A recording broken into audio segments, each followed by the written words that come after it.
Okay. Welcome to another episode of the Strange Motion Way podcast. I'm your host, Tim Strange. My co-host, Carrie, is not here tonight. She is helping a buddy, and we got to work on a car after the podcast, it looks like. So tonight we got hot rod, custom car, and motorcycle builder coming out of Southern California. Second generation badass, growing up as the son of the great Bones Noteboom. He's played in punk rock bands. He was also in an episode, which I've just recently found on Tubi, of Mad Fabricators. And this morning at breakfast, I was watching a little bit, because it's on Tubi, of the Chopper Town movie video. So that's been a while ago. Your hair's not quite as, it's a little more lighter colored than it was back then. So welcome tonight, Kutty Noteboom. Thank you. Thanks for bringing that up. Yeah. I kind of forgot about all that stuff. I mean, I've watched Mad Fabricators and stuff for years, and that was like, what, almost 15 years ago, 14 years ago, some of them videos. And it's like, oh, I just found them on Tubi for free, and they're pretty awesome. Well, and that Chopper Town was 20 years ago, just so you know. Wow. So how old were you when Chopper Town came out? You make me do math right now. My son was 3. I'm 53. It was 20 years ago. I'm 53, so 40, okay. 39. Yeah, you're about as good at math as I am. It came out, yeah. So we started it beforehand, but I was probably 29, 28, 29, 30 when we were filming that thing. So. And that was built in your garage, right? That was filmed in your garage? It was, yeah, that was all filmed in my garage, and then all my buddies were involved on that. Yeah, that was coming out of Monster Garage and some guys that wanted to do some film work, and they went on to do a bunch of stuff. So, yeah. That Piro, however you say his name, he's still doing cool stuff. I was listening to a podcast that he was on recently with the Iron Trap guys, and he did a lot of cool stuff, and we need more of that, I think, to help get the next generation of people out there, because they killed most of the cool TV shows anymore. So yeah. So let's go back to young Kutty. One, is Kutty your real name? It's on my birth certificate. Okay. So it is my real name. I don't know anybody else named Kutty, but if you ever met his mom and dad, like, they were on the cover of like Street Choppers in the 70s, weren't they? Yeah, and I mean, I've lived a friggin' charmed life, as other people have put it before me, and it's, in a sense, you've had your ups and downs, but young Kutty is, I'm born in 73, Northern California. Come to find out, I mean, I'm like a little kid growing up around drag boats and choppers and all this crap. And then I find magazines, come to find out that, my dad was doing stuff at 16, 17, 18, and grew up with Watson. Like, they lived right down the street from each other. So that's sort of how all of this started. But yeah, I mean, I don't know where the question was going. I diagnosed myself with ADHD a long time ago, even though I probably don't have it, but I'm sure I do. If you let me ramble on, it's going to be a long story. So yeah, that's fine. That's what we're here for, to get the story. So I didn't know you guys are originally from Northern California. I thought you guys were always SoCal guys. So. No, my mom came here from Germany. I live in the same town where she grew up, high school in Hemet. My dad was a Bellflower boy, born in Pennsylvania. His family moved to Bellflower, and he grew up through the heyday of the custom car scene. He was born in 40, so by 56, he had a 53 Chevy at 16. How? I don't know. Mowing lawns, delivering newspapers. I mean, it was a different time back then, and cars were way cheaper, but he had a custom car at 16, and from 16 to 23, he probably had 20 cars that went through his hands. So he moves to Northern California, meets my mom, at some point she's up there. They're doing boat racing stuff. They meet. That's where I come into hand. I'm born. What type of a boat was he racing? Like flat It, bottom boats back it then? was a flat bottom, yeah, hydro. I mean, they had the record in 70, 71, going 200 miles an hour on the water with a friggin' Wow. motorcycle helmet. We've had a good friend of mine, Tyler Spear, was on the podcast about a year ago, and he holds the national record for both 1,000 and quarter mile on water with nitro. He runs nitro boats, Yeah, as champion and stuff, and multiple. it's crazy. Like I've been in a boat going 40, and I thought I was gonna die. Like, Yeah, it's 40 feels different. like 80. Yeah, Wow. it's different. So, and that was it. Like if my dad could tell his stories, it's like he bought a boat and it was a little jet boat. He took it out, drove it a few times, and he said he had that yellow streak go down his back. He's like, I want to do this, but I don't want to drive the boat. Like, I want to be a part of this. Yeah. He saw what was coming. And at the time, he sort of, I mean, that was late 60s, early 70s. He always had a lowered car, but he got into the boats heavy. And then he got into choppers at the same time. So he always had something going on. But he was the owner of the boat, or he had some partners and sponsors that were What friends. kind of motor did the boat have in it? Um, Were they small blocks, big blocks? no, they were big blocks, and then at one point, like it was always like they were getting Keith Black stuff Mm. back then. It was like whatever they could afford, though. Mm-hmm. I mean, it's not like today. I mean, even back then, you think about the like the early Perdome days. Those guys were showing up with one motor Mm-hmm. and running Yeah. it, and hopefully that thing don't grenade. If you're lucky, you had a backup. But I mean, today what those guys have. Yeah. They got like four lined up or more. Like Yeah. we ain't Yeah. messing around. They got a Yeah. $500,000 worth of spare parts in their Well, trailer. and back then, like I said, my dad, his sponsors were guys that he worked on the construction site. Like, hey, you guys want to pitch in for fuel? You want to come to the race and help in the pits? Mm-hmm. That's it. I mean, that was his crew, Is that and what your dad did? Was construction? yeah, and I mean that was his day job, which I'm back. I'm still doing it, and it, it's framing houses, construction, whatever. Mm-hmm. He made a good living at it, but he always had an eye for cars, and he liked to work on cars. And when um, when it came to making a living, yeah, construction was where it was at. He So wasn't. did you go to school all in Northern California, or did you move to SoCal and finish school? No, so I was born up there. They moved down when I was like 2, back Oh, okay. down to Southern California. So I pretty much I'm living in the same town that I went through elementary to high school. Which I'm going to jump out of order here. I recently spent part of a week in lovely Hemet. We had little issues with my niece's truck and RV that we rented for King of the Hammers. So, great friend and Hall of Famer uh, Keith Dean. I go, man, I need a shop for a week. Do you got any room? He goes, nope, but I'll make room for you, buddy. And I worked on the car and the truck in the alleyway. And he took me to the paint store. So I go to the paint store, and as I'm picking out all my stuff, I forget the name of the paint store. You Smitty's, probably, huh? Smitty's, yeah, Yeah, yeah. And yeah. we're talking to the guy, and the one guy, like, he's talking to Keith while I'm getting my paint mixed and stuff. And it was right before Super Bowl weekend, and he said something about, "Oh, I'm going to Kutty's for the Super Bowl party." And I kind of looked at him. I'm a smart ass, and I joke with people all the time. And this guy didn't think I was joking.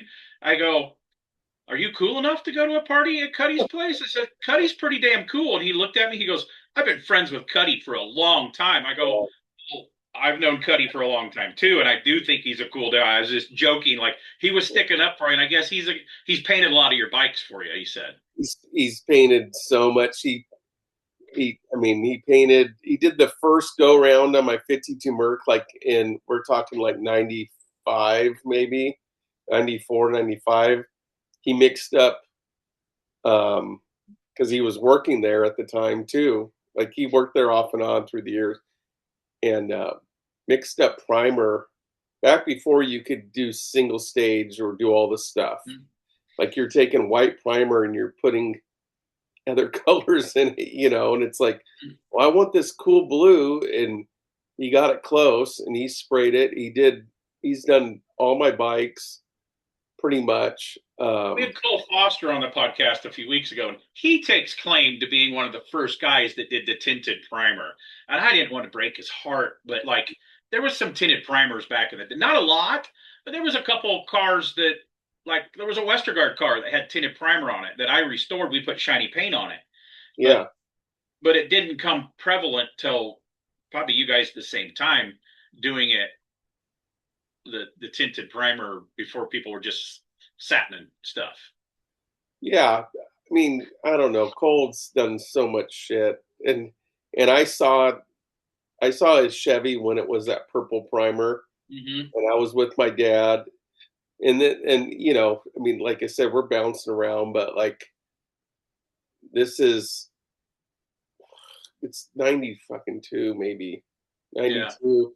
Yeah. And me and my dad go to Bakersfield. It was back when they would do the reunion. I feel like they did the Hot Rod reunion though, but it was on Father's Day for some reason. I don't know. It was something where it was like, son, me and you are going. And I was like 18. Mm-hmm. I bought my first old car right before that. And, but I went with him in one of his cars, and we're having breakfast there in Bakersfield, and Cole's sitting across from us, and I didn't know him, and he sort of recognized my dad and just started bullshitting, and he goes, hey, it's like how I do now. I'm like, hey, I'm Bones' son. I'm Jim Noteboom's son. So Cole goes, hey, I'm Pat Foster's son, and my dad and him started bullshitting, and then he's like, yeah, this is my son Kutty, and Cole's what, 4, 5, 6 years, whatever, however older than me. I'm not going to age him, but he's older than me. And we start bullshit, and he's like, yeah, he's got a 52 Merc, and Cole's like, rad, blah, blah, blah. So we sat there across tables, and Cole and my dad were talking about old drag race shit. Cool. About Pat. And Pat, of course, he is around at the time, but they were just bullshitting about old times. And that's how I first met Cole. And then the next Paso Robles show, which is now Santa Maria West Coast Custom Show, I met Cole again. And I had my Merc there, and we became friends after that. Yeah, Cole's always. That's like 90. We're talking 93. Yeah, I don't remember when the first time I met him, but it just hit it off, and it's like we were lifelong friends. Like the first time we met, so super cool dude. Okay, so let's go back. We'll jump around. We both admit we have ADHD or whatever all that is. So you go to California or Southern California. So my wife's questions is, how big a school did you go to? I don't know how big Hemet School is. Is it pretty good sized? At the time, I mean, we had a couple of elementary schools, but I don't know. I feel like from elementary to high school, I think I graduated with like 600 people, maybe. Oh, that's huge. Like me and Carrie had like 30 people in our class. Oh, yeah. For the whole graduation? Yeah, like my school grades. Well, maybe I'm off, then maybe I should Google it because. Well, I know the town. The town is a lot bigger from where we're in rural Illinois, and like junior high to high school. So grades 7 through 12 at my school was only 170 kids total. Yeah, I could be off. Super small school. Yeah. Yeah, but I mean, it could be half that. I don't freaking know, man. You're So talking. Carrie always wants to know, how good of a student were you? I, I did okay, man. Like, no, I enjoyed every minute of it. Like, um, here's the thing from, let's say, fifth grade. My dad, working construction. Um, so on the weekends, I would go on the job, and he'd let me work with him. Let's say fifth grade, fourth grade, fifth grade, and I got into skateboarding at that point. And or even before, and I'm like, he's having me pick up wood and throw it in the trash bin. I'm like, well, can't I take this home, throw it in your truck? Mm-hmm. So then I go home. I'm building ramps with a friggin' handsaw. Like, he wouldn't let me have the skill saw. And it was a worm drive early. That thing weighed 50 pounds at least back then. So I'm cutting with the handsaw, building ramps. So I had a good childhood with school, and through the years, all the way, like I did all right. I mean, I graduated. Put it that way. I took Spanish for 3 years, and and it was a Cuban guy that was our Spanish teacher. He ruled. He would kiss the girls on the cheek every day, which that would not be allowed today. No. But he liked me for some reason, and um, he goes, you're gonna fail. And I go, this is like 2 weeks before graduation. I go, if I fail, I'm not graduating high school. Like, are you kidding me? He goes, and well, what it was, he was first period. So I would ditch and all our friends would go to breakfast. So I was going to that class one day a week. And anyways, he goes and he takes me out in the hall and he goes, okay, I'm going to ask you a few questions. I don't remember what they were, but I was able to friggin' answer them every word for word. And he goes, okay, you're getting a C minus. Like, I graduated. Still passing. That That's was, still passing. no, I passed, but that was the one class that I might not have. And what's funny is years later, like me and Jamie would go to Puerto Vallarta or TJ or whatever, Mexico, and we get in the cab and I could talk fluently to him. And it was like I knew it. I just didn't put the effort in. Yeah. You know what I mean? Because it's like you got to roll your R's and you got to do some shit, and it's another language. I should have picked it back up during 2020 or whatever when we're all Yeah. sitting around. But um, yeah, no, that was high school, and then I did some junior college shit that doesn't matter.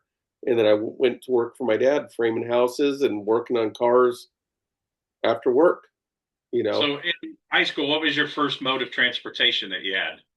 Like, do you have a job site truck or something like that you drove? So um, yeah, so first, and I'm trying to get it back because one of my dad's old Bellflower friends has it, but it's just destroyed. It's sitting out here. My godparents gave me, like, they sold it to my parents for $1,000 or something. It was a '69 Lincoln 2-door Continental Mark what, three? Mark five. I don't know which one it is. Brandy wine leather interior, um, with the vinyl top. I could fit 10 people in it and all our skateboards, and we drove all over California skateboarding in that thing. That's 16. So I got lucky with that. I drove it to where the exhaust fell completely out of it, and I I I fucked it up. So let's talk about some skating a little bit. I grew up, I skated a little bit. I wasn't very good. I had a Santa Cruz. I had a really horribly built quarter pipe in the tractor shed that I built in ag class. But I was mostly a BMX guy, so raced. I'm still around the BMX industry. Did a little bit of freestyle, but I swear I have a cracked vertebrae in my back that I hurt myself later. They're like, "So when did you crack your vertebrae?" And I'm like, "Well, I don't know. It's one of two things. One, junior high football, I got a helmet right in my back, and my feet tingled for like a day and a half. But I'm pretty sure the first time I went to the indoor wooden skate park in Milan, Illinois, by the airport, it was Rampage Skate Park, one of the longest running indoor skate parks ever, ran by Rick Molinterno of Standard Bikes. And like all the good guys were over on the big half pipe and the quarter pipes and the hip, the mini ramps and stuff. Well, there was nobody on this half pipe that had quite a bit of flat to it, but it was like, I remember like 3 foot, but it was probably 4 foot tall with vert. So, and my one buddy, he went to drop in, skateboard kicked out. So we're like, man, you pretty much have to dive on your head to drop in on that short of a ramp with vert on it.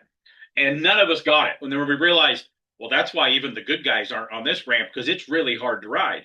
Well, I landed on the coping right on my back, and my feet tingled for almost a week. So I'm thinking that's where I cracked my vertebrae, is falling on the coping at the skate park. Because then I kind of didn't skate much after that. I stuck to BMX after that. So yeah. No, I mean, I'm sore all the time. I know so it's. did you grow up in an era where did you ever ride like the concrete skate parks, or was that kind of done when you got into it? No, so I had membership at Upland Pipeline, and a friend of mine, Todd, and his family.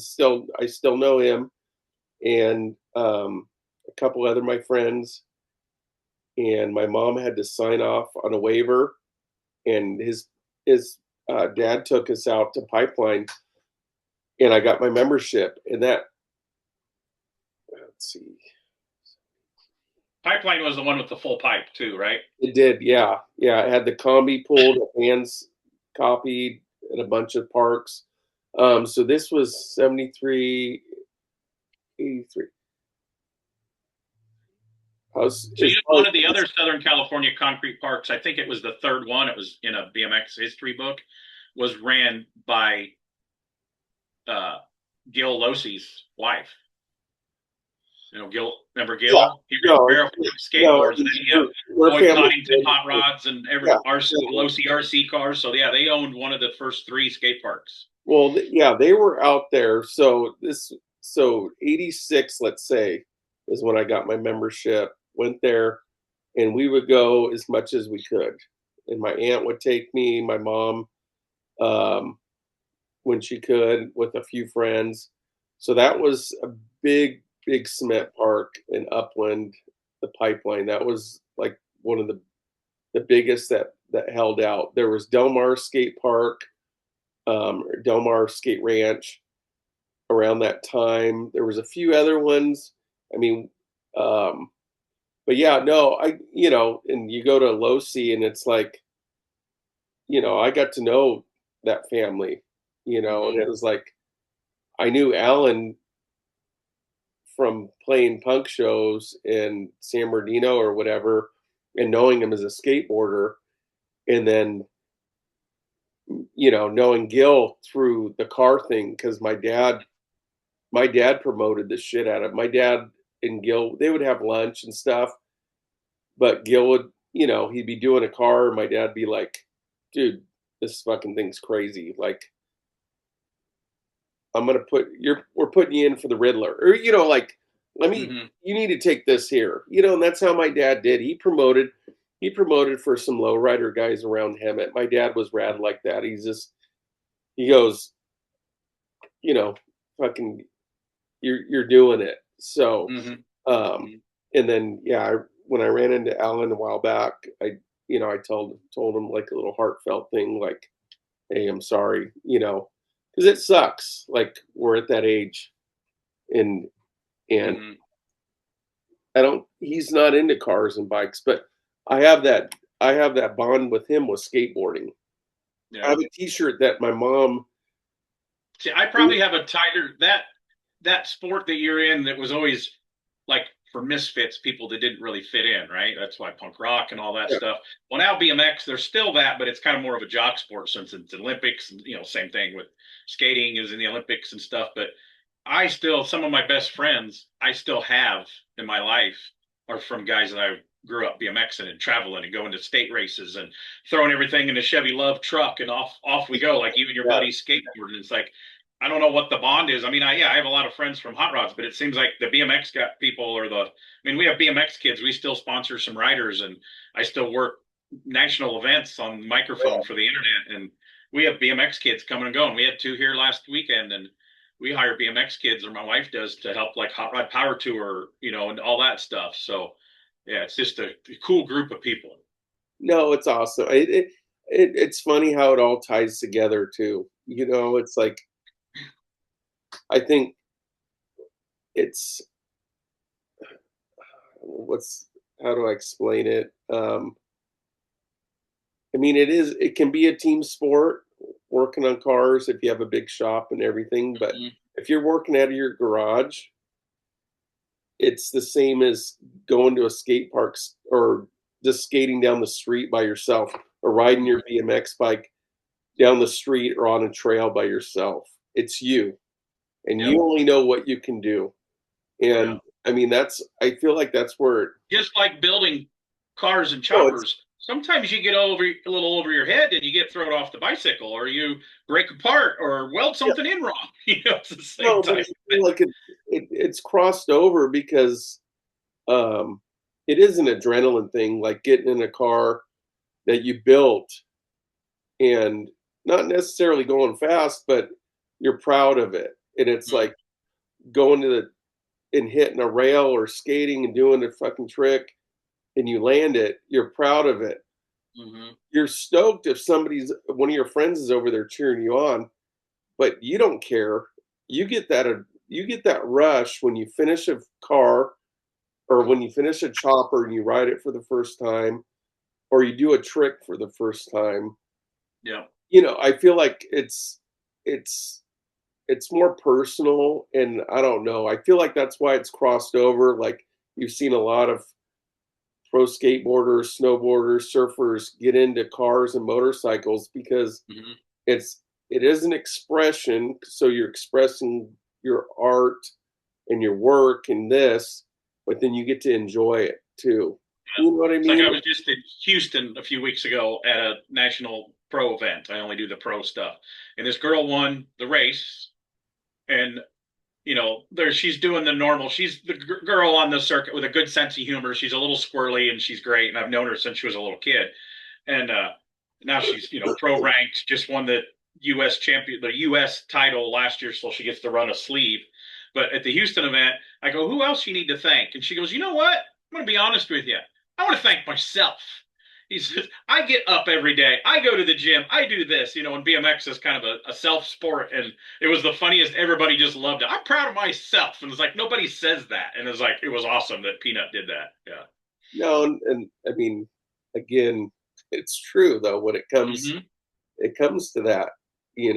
It's I mean that's why I got started doing bikes when I sort of slowed like I mean it wasn't like I slowed down on cars. I always had a car to drive and I was helping my dad with stuff, but I could do a But bike. when you were younger, I mean, I know a lot of your dad's cars. We've showed in, Colorado custom booths together. We were both doing SEMA dollar program cars at the same time and everything. So what was the stuff that your dad had that some of us might remember at that time?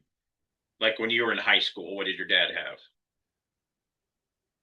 Well, I mean, God, he had One of so the early ones I remember, he had a Riviera that had the bigger sail panels on it that well, like windshield painted, right? That was an early on car. so me and him bought that back. So we found that car.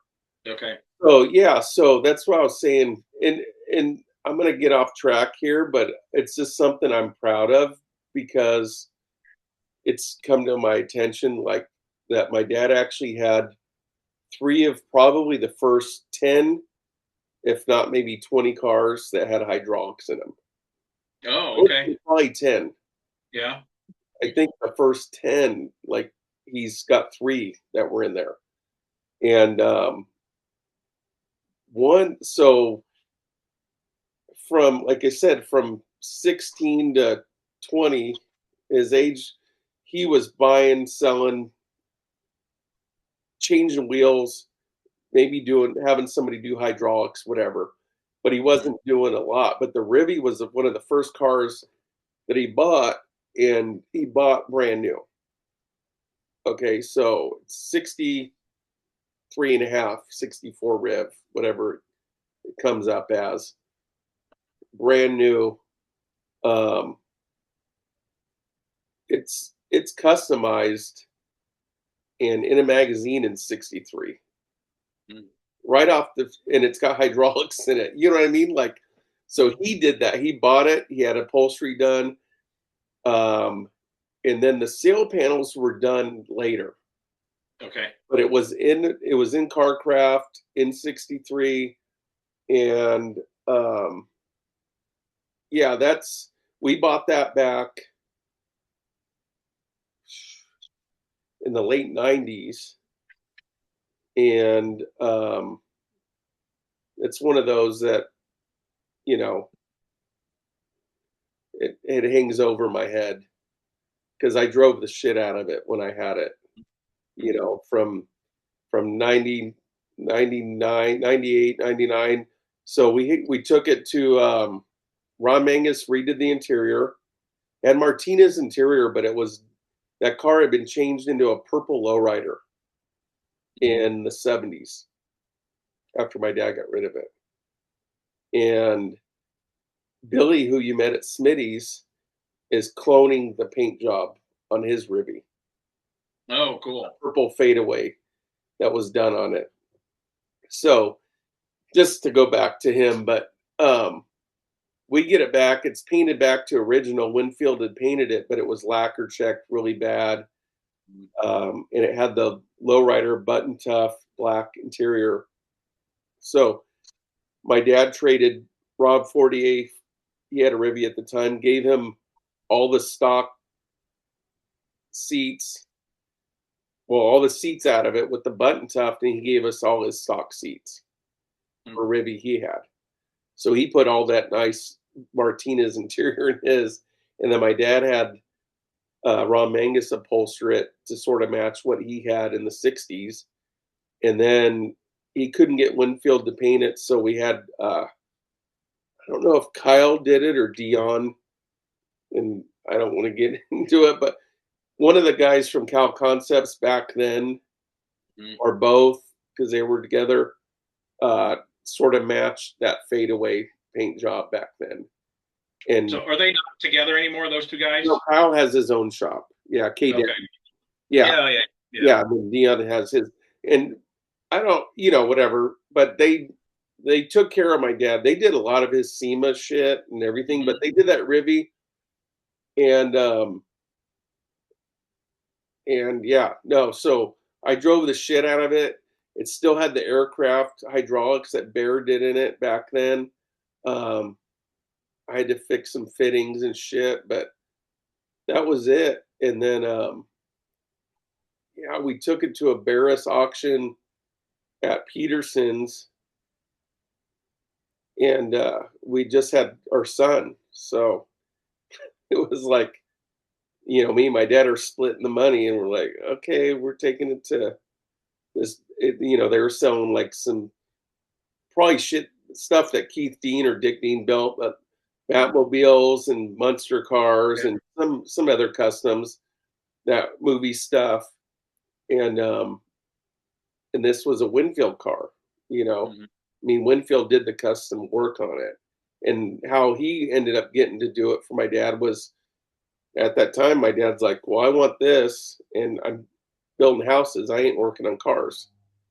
And, and that's sort of how it was. And that's how it went from there on. Yeah. So we ended up selling it. But yeah, that car supposedly is in a Las Vegas collection, and the guy wants 200 or something for it. And last time I was in Vegas, I didn't win, so I didn't buy it back. It might not have been 200. He might want like 150, but Yeah. We sold it for 25, and I'm like, I'm Wow. you know what I mean? Like, Yeah. I'll go get a loan right now for Yeah. 25. So your first, did you have a motorcycle before you had a custom? You talked about your Merc, your 52 Merc. What came first? The Merc did, yeah, yeah. So You that had that in high I had the school Lincoln, or right out of it? I had the Lincoln that which would have been a cool car if I would have known like back then. I mean, it's not the coolest car, but two-door 69 Lincoln Continental, like you could make it cool now. Um, but yeah, I had this, whatever crappy cars that would get me to school and to go skate back then. And my dad, of course, was doing cars, hot rods. The boat thing went into the 80s, mid 80s, the choppers, and then he got heavy back into hot rods, and he wasn't looking back. He wasn't trying to do 50s customs. He was going, how do I make it modern and put, Yeah. whatever's, Yeah, you he know, was a big push. Like I always go through Custom Router magazine, one of my favorite magazines ever. Started in like 1991, and like him and Rick Dorr were like almost every issue there was something in building what I call contemporary customs. yeah, It was they were still customs with some white walls, but they had billet wheels and stuff like that, which I like that era. Not everybody else does now, but yeah, he was definitely pushing and pushing hard. And I was looking up, trying to find pictures. I actually messaged you, and I don't think I messaged you on Instagram. I think I don't think I texted you. There was a car that he built, and I've been looking for the pictures because I'm trying to come up with graphics. He did like a 46, 7, or 8 chopped, hard topped sedan Ford that was like black tan, and it had stripe. I can't find a picture of that thing oh, I online know. I anywhere. Yeah, I know you messaged me. I thought I got back to you, but maybe not. But I know my mom has the magazine. She's kept track of all that. Yeah. Um, but yeah, that thing was sort of ahead of its time, and it could have. It's not the. I know it's not the first street rod that had airbags, but Mm-hmm. Brian Gendro, out of at the time he was in San Marcos Vista, North County, San Diego area.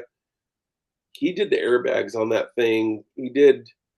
I don't know if he did the chop, but he did so much work to that thing, and that was like one of the first things, like with airbags Mm-hmm. for that type of car, and it was hard topped sedan, black with with a little bit of graphics on it. Didn't it have 3-spoke wheels on it? The three-spoke wheels, and I'm Yeah. like, those are dated now, but at the time, my dad was just trying to push the envelope, like, Yeah. it that was a thing that I had to tell him when I got into this. It's like, yeah, those wheels are gonna suck in a year. You know what I mean? Like He's those, like, well, I'll sell it by then and be building something I else. But know that they're gonna be outdated, but now a all lot of that that stuff is coming back. All the it's billet wheel companies are building their 80s, 90s style oh wheels yeah, again. it's coming all back. Of course it Yeah. has. Yeah.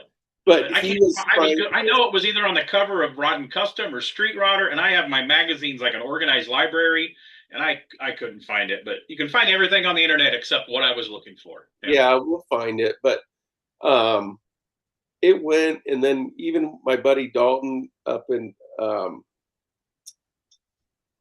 up towards Bakersfield area or Fresno, he's like, yeah, I saw the car. So this dude says he built it and all this stuff, and I'm like, well, whatever. Like, you know what I mean? It's just it's one of those disrespect things. But that car, because me and my friend Billy, we had our cars airbagged in the early '90s or mid '90s, Mm-hmm. and we were going to shows, and it was either high if and usually the guys that were doing customs with hydraulics were sort of borderline lowriders. Mm-hmm. But when airbags came out, it was mini trucks and Hondas. So when my dad did that car, I'm like, I want to do that on my friggin' Merc. Mm-hmm. So then, we ended up doing that later on. But um, yeah, I mean, I've followed my dad.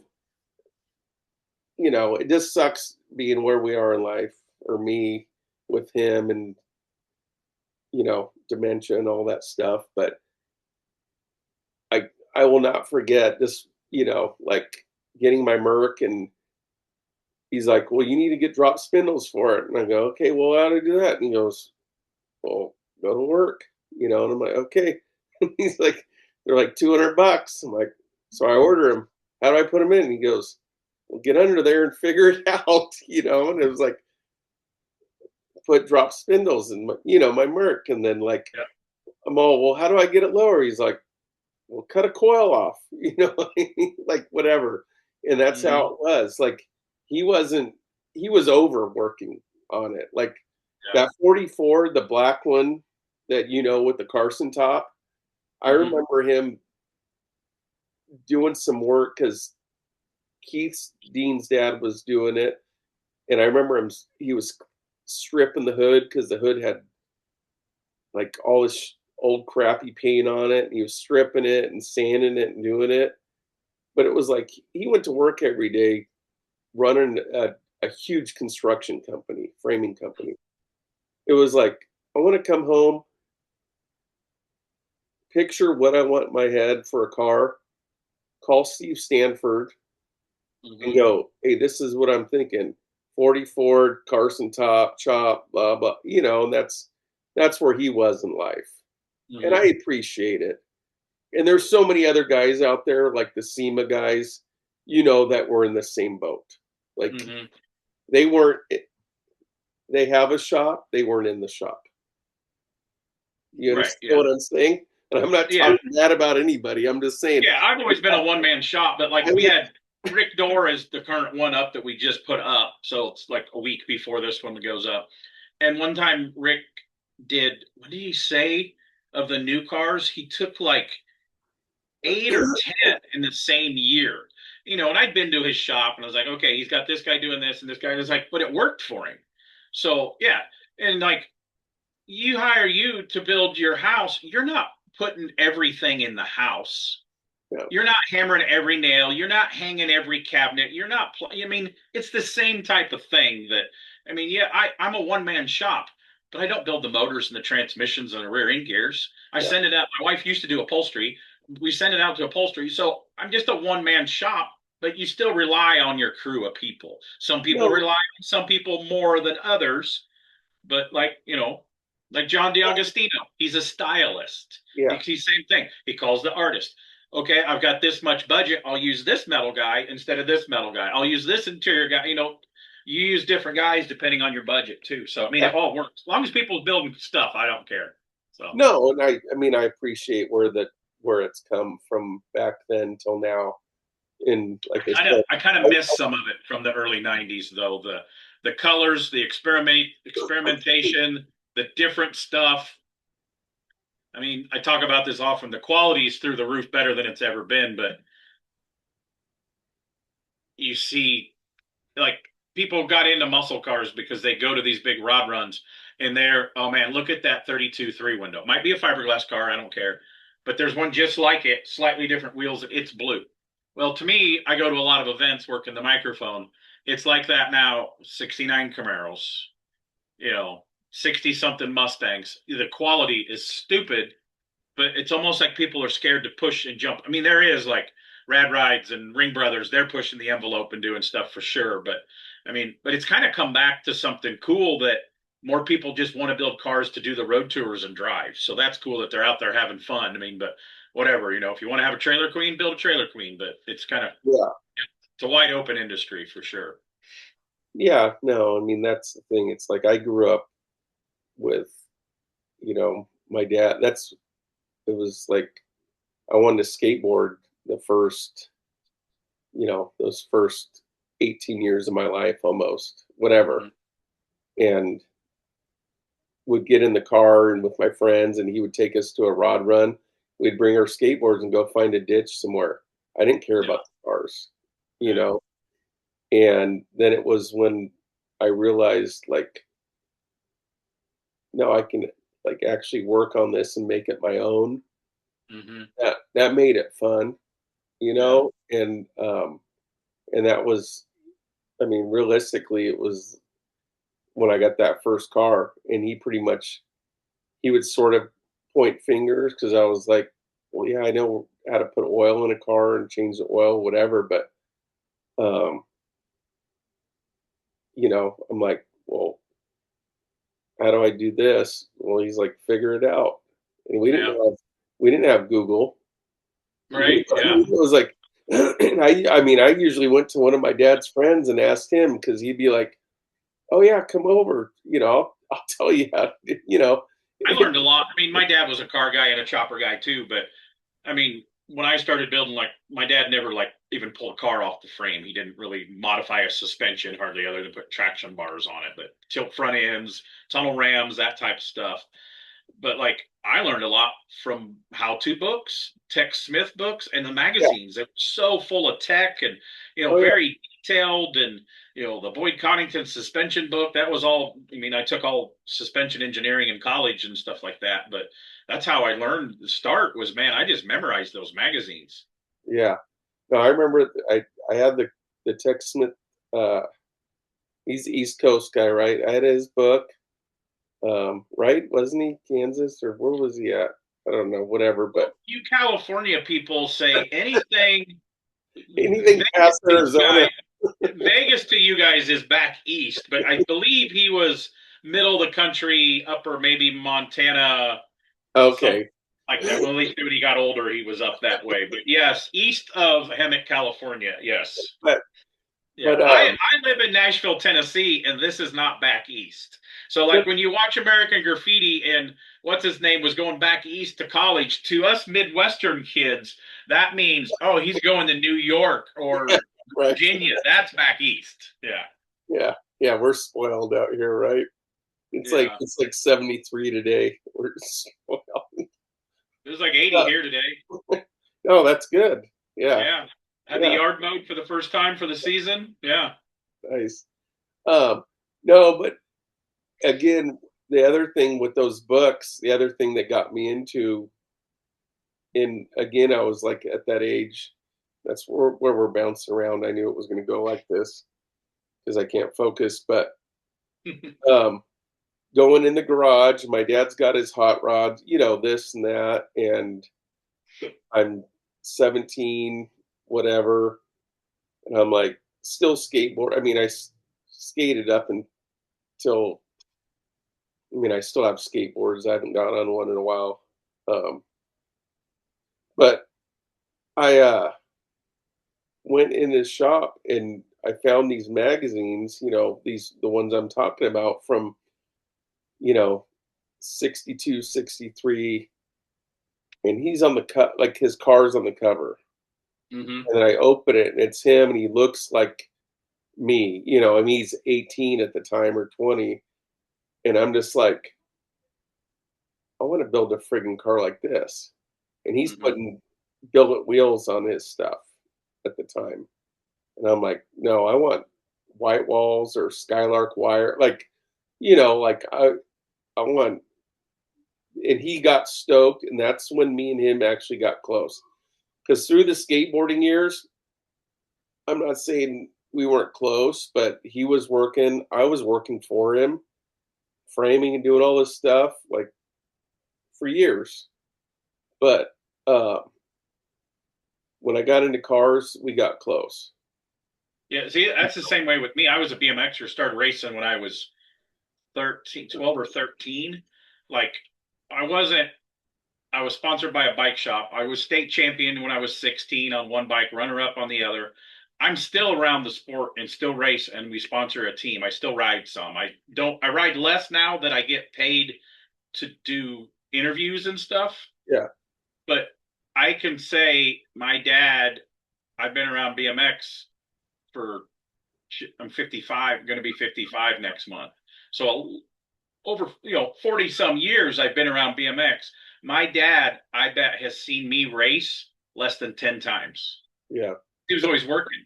And Midwest farm kids that wasn't playing football and basketball, but I was a BMX and skateboard kid. I mean, I still had a Chevelle and he had Tri Fives, but we did car stuff together. But he just could not grasp the alternative sport thing from a small town. He could not. because his buddies didn't. It's like his buddies made fun of him because he didn't have a football player kid that was the biggest kid in the class. Yeah. So the BMX thing never. Now he realizes he admits that the BMX is cool because we help other kids get to the races and stuff. But he was Yeah. never that. So I totally understand. You're not dad not understanding the skateboard thing. No, no, yeah. I mean, it was, and my mom was cool because she was like, "I'll drive you and your friends to the contests and do all this." Yeah, me was my mom and my once my sister figured out there was good looking boys her age at the track, she was all up for taking She's me to the track back then. yeah, Yeah. yeah. So it was my mom and our friends, and then once we were driving, we were on our own, Yeah. and then, but yeah, like I said, it went full circle. Um, so yeah, it always. I mean, it doesn't always, but you hope it does. That's Yeah. that's what I'm saying. It's like growing up with this.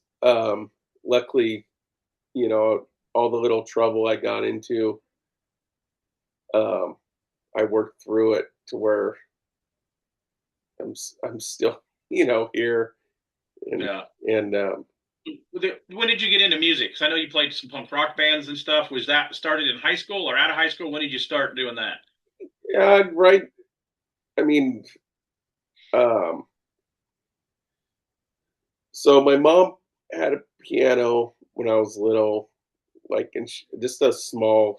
We still have it. She still has it at the house, and she knew how to play. She played accordion coming over from Germany when she was a teenager. So she at 7 or 8, she wanted me to learn. So I had a few lessons. I'm all, this is lame, but then I'm like, then Duran Duran and Thompson Twins and all these '80s new wave bands came out, and I was like, well, they got keyboards, so and then I was like, yeah, that's lame. Um, and then they went to Mexico, brought me back an acoustic guitar. So uh, fourth grade, um, she got me a chord book. I started learning because I knew enough with piano. And then there was a class at school, and then we had like a little presentation thing. And so I learned enough. So that's then. Fast forward to high school. I was all over the place, man. Like, in there's you can say whatever with people, but like my music, like the stuff I liked, is all over the place. Like, um, grew up like I like the love songs from Valley Girl. Like, yeah, I like those movies. I grew up on that stuff. So it's like modern English, psychedelic furs, all these bands. You like that, but then you're like, okay, metal's you know always there. Hard rock, metal. Well, I like that too. So I liked a mixture of both, and then you're hearing these certain punk bands, and then I just gravitated to like the Damned and the Cult and sort of British punk that were crossing over.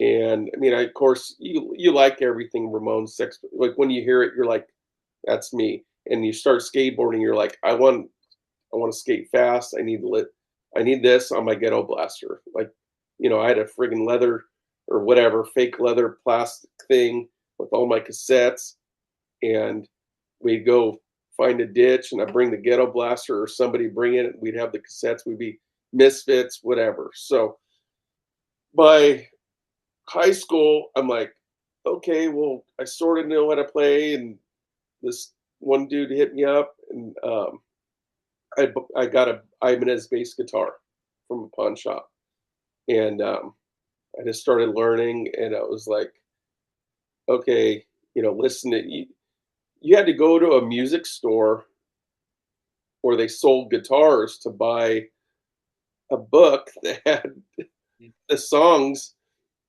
on chords and note, or like how to Mm-hmm. play the songs. So, or you had to listen to the song. Like there was no Misfits power chord book or Hmm. bassline book at the local music store. So, Hmm. so you're just learning on your own. So this is 18, and I'm learning stuff, and this guy hits me up, and I started playing with these guys, and I sucked, so I was out. And they were older. I was like 17, and they were 20, let's say. They were out of high school, whatever, 2021, and then, but they turned me on to some other stuff. Like at that time, they're like Husker Du, and I was always listening to whatever was in skateboard videos. So it was like Hmm.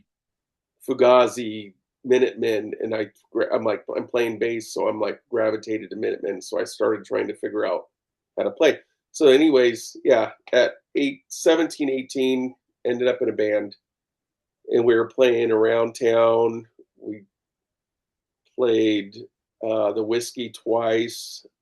We opened up for Robbie Krieger band, which whatever, but you're at the Whiskey and you're backstage with that little shithole it is, and you're hanging out with Robbie Krieger from the Doors. You know what I Hmm. mean? Like that. This is like 90 some 91 90 whatever year it was. It's like the stuff that happened back then. You take it for granted. I mean, I Yeah. try not to, but it's like everything happens. And it's like, yeah, we were playing Hemet parties in local in Fontana, and that's like we played with Alan Losi played in the band out there, punk band out in Upland, Fontana area, and we opened up with him and um, all these other punk bands during that time. And then, What was the punk club that Axel, like on DJ Axel, that was part of the Shifters, and then Chris Coddington. There was it the Dollhouse that all the punk Dollhouse, bands played? Dollhouse, Dollhouse. yeah, Okay. yeah, that place was bitching. Like, yeah, there was so much. I mean, I feel like it's still it's a great time for kids. They've just grown up different, you Well, know. while we're talking about music stuff, you ended up you're in the Sinners Motorcycle Club and the Lonely Kings Hot Rod Club, Custom Club, right? Well, so yeah, the Lonely Kings.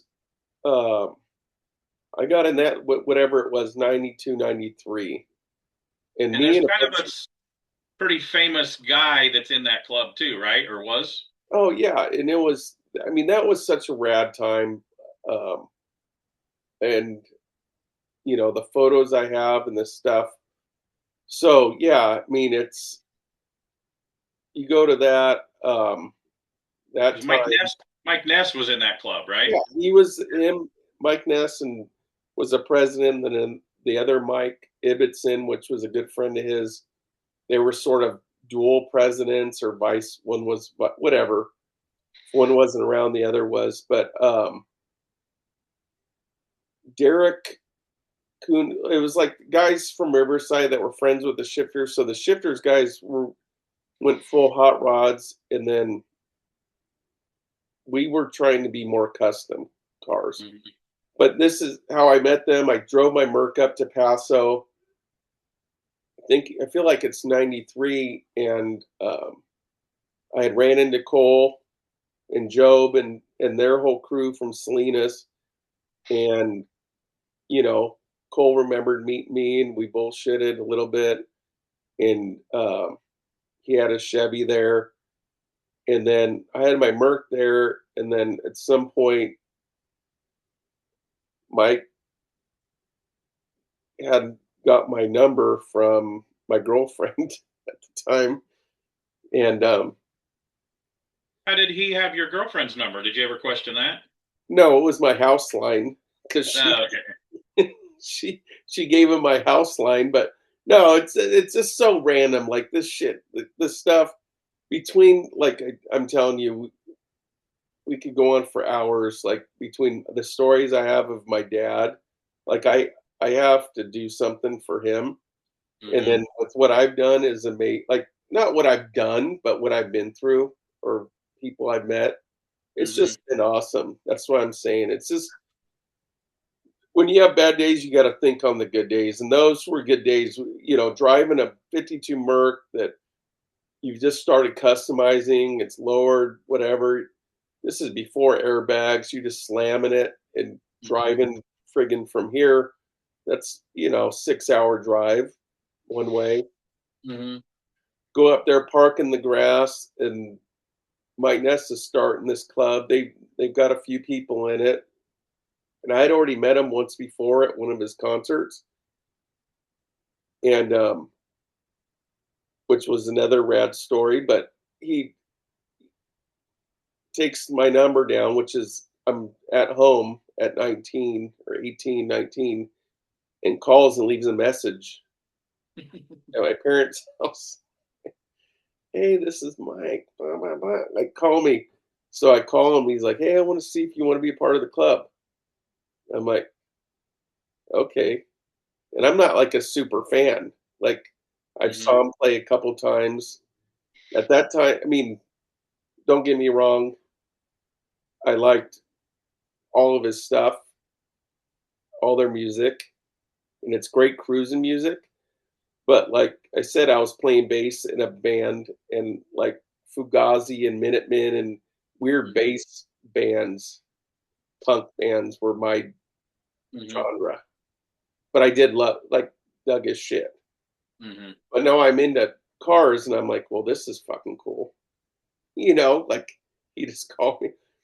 Okay, well, we're gonna have a meeting, and then like guys from Riverside that one guy I knew, and then other guys that I've been friends with since then, since '93, um, were all sort of in the group because they only had like 3 members, maybe 4 members at the time. Mm-hmm. So they grabbed a few of us that they met. I was the youngest, so the next few years, you know, I'm going to social distortion shows and we're going to clubs, and Mike Ness is having to sneak me in the back door, and he's pissed because I don't have a fake ID. Because I had a fake ID at 16. I'm like, I'm 19, or you know what I mean? Like, so then my buddy Gary, that's in the club, gives me his ID because we looked alike. But those years we had a blast, man. If I don't think anybody that was in the club at that time, we weren't crazy partiers because Mike, both Mikes were sober. Mm-hmm. Some of us drank and partied, but we're going to concerts and we're going to social we're going to whatever, but we're getting like, you know, front row. Mm-hmm. And it was just a good time, you Mm-hmm. know. And then driving all of our customs with him going up there to Paso Robles was a blast. And then Cole and those guys, they weren't in the club, but they were pretty much like honorary members at the time. So that was the Lonely Kings deal. Um, that was 93 to 92, 93 that I was in it to probably 97, but it seemed like a lifetime back then. I can Yeah. say we go to a lot of live shows, both in Illinois when we were growing up, and now being in Nashville. And we've seen Social D 15 times. And yeah, I've met him a couple times because at one time he was sponsored by Red Cap, and they Yeah. sponsored a TV show, and that I got to meet him like then. And yeah, and then I seen his boy is awesome too. Yeah. Julian is Yeah. Love Crimes Band, and I seen them because they kind of went on their first. They were opening for a bunch of people, but their first kind of tour by themselves in a van, and their opening night for their first show was in Nashville. So I Okay. went to the show. It was a really small club with like 7 bands. They were the headliner, the ending show, and I got a tour poster, had him sign it, and then I started talking to him when I had him sign it because it was a small club. They're meeting everybody, and then I said, "Oh, that's the year that he was getting ready, or he already played your Hippie Killer Yeah. Showdown show." He's like, "Oh, old OG." Lonely Kings. He said, "Oh yeah, I've known Kutty forever." And I actually got, it'll probably be very collectible someday. Not only the tour poster sign, our whole hallway is full of concert posters, and I got a set list and had the whole band signed from his their first show, official of headlining. I was Yeah. like, that's pretty cool to have that. So No, that yeah, I mean, I'm so stoked for him. He's come a long way. Like, I mean, it's weird to say, but I like don't know if he's got a full, if his band is like a full time band. I know they're working on a record, but they are so good. And that's what I've seen his kids band 2 or 3 times now because they opened for them for his dad's band for Social yeah. D one summer, the summer before, and that was like then he got the throat or the tonsil cancer, and I was like, well, if Mike Ness can't ever sing again, his kid could do it. Like his kid sounds like Mike. Oh, he's rad. Yeah. Yeah, he's got the stage presence. He's yeah, big fan of both of them. So Yeah. Yeah. No, and then that's to jump to him. I I want to say, I mean, he was walking and talking the first time I met him. Um, but he was at Paso Robles, and I feel like maybe he was 5, mm, but he was a friggin' character. Because if you know Mike, he, he's a he's got a great personality. I mean, he's a comedian, man. Like he's got one-liners, and Julian at that age, I mean, he was coming up to me and he was hitting me up for money, like give me $1, whatever. Like he's like 4 or 5, and I won't forget it. You know, to see him now in his 30s, and mm-hmm. when I had him at the show, like I'm like, I know you don't remember that, but you know, I'm stoked on him because he's he's talented and now Mm-hmm. he's got his own family and all that stuff. But no, I mean that part of my life, I haven't talked to Mike probably 5 years, and it's not that I can't, but he's got his own stuff, and it's like we have friends that are close, like Emily, that and she does a lot, all his artwork, a lot of his stuff for him, I think, still, and I could get in contact, but we all have our own shit going on all the time, and it is what it is, and It's sad that you never thought at those heydays of my BMX buddies, your skate buddies, that you would be a grown up and you would be too busy to reach out to your friends, or well, vice versa. It's like you just get. I never thought as a 20-year-old that life would be like this. I was like, being an adult is just like, oh, everything's going to be okay once we get through this. And then now, then oh, everything. No, then 2 more things. Oh, then yeah, like take yeah, my wife's car in because it's got some noise getting an oil change or caddy or daily driver. It's like okay, now we need a car. Yeah, now we got to buy a car. It's just like Jesus. It just never ends as an adult, does it? I know it doesn't, but we're still kicking. You know what I Yeah, mean? It's like yeah. it is what it is. It's like it could be worse, and um, I don't know. I like sometimes I feel like I just blow stuff off and think that life's all hunky dory. But at the end of the day, there's bills to pay and all that stuff. So Yeah. you So know, when did you but and Jamie meet up? Were you guys high school sweethearts, or how did you guys meet?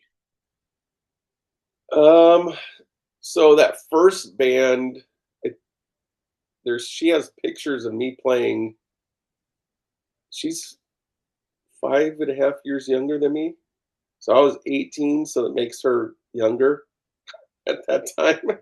Mm-hmm. But like it was at her mom's friend's house, and our band was playing there.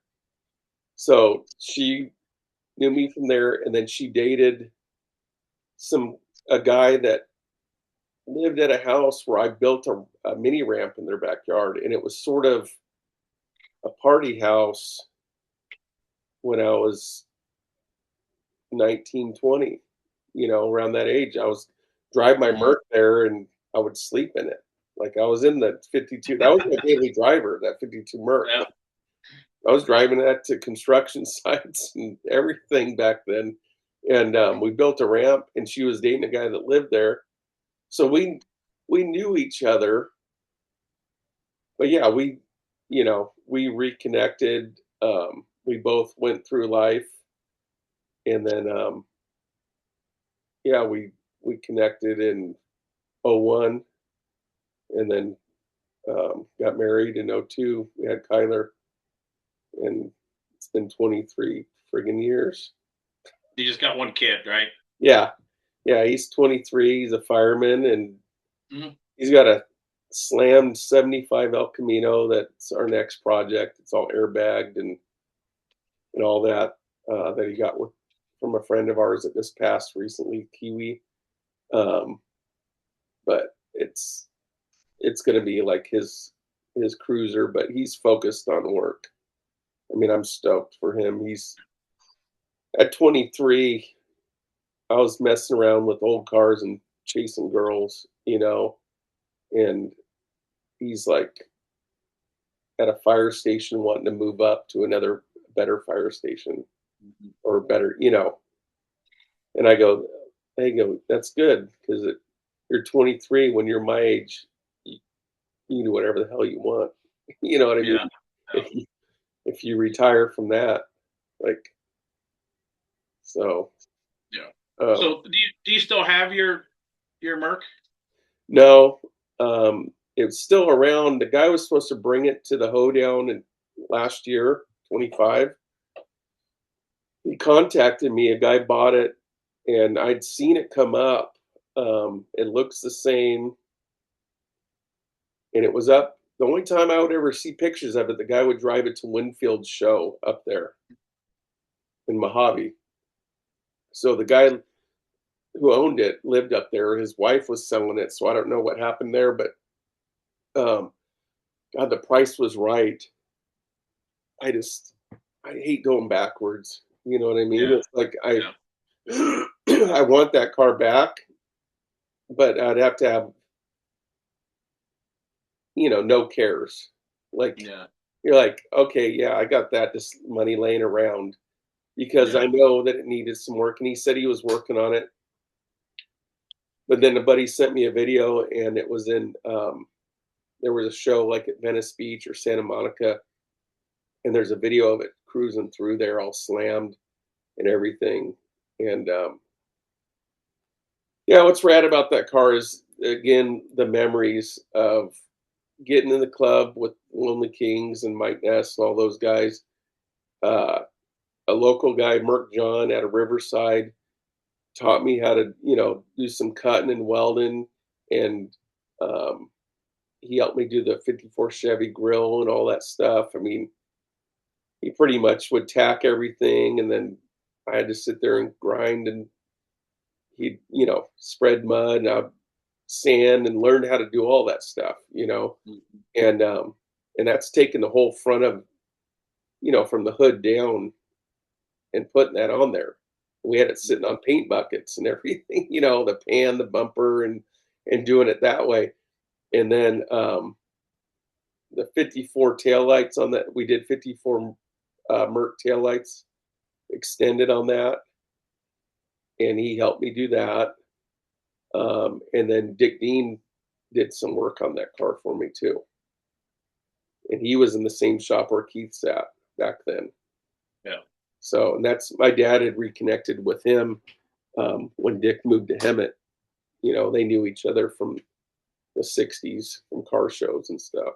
So, So after that Merc, what did you get into after that? What did you build? um, well, after that is when uh, I started getting into bikes a little bit, and then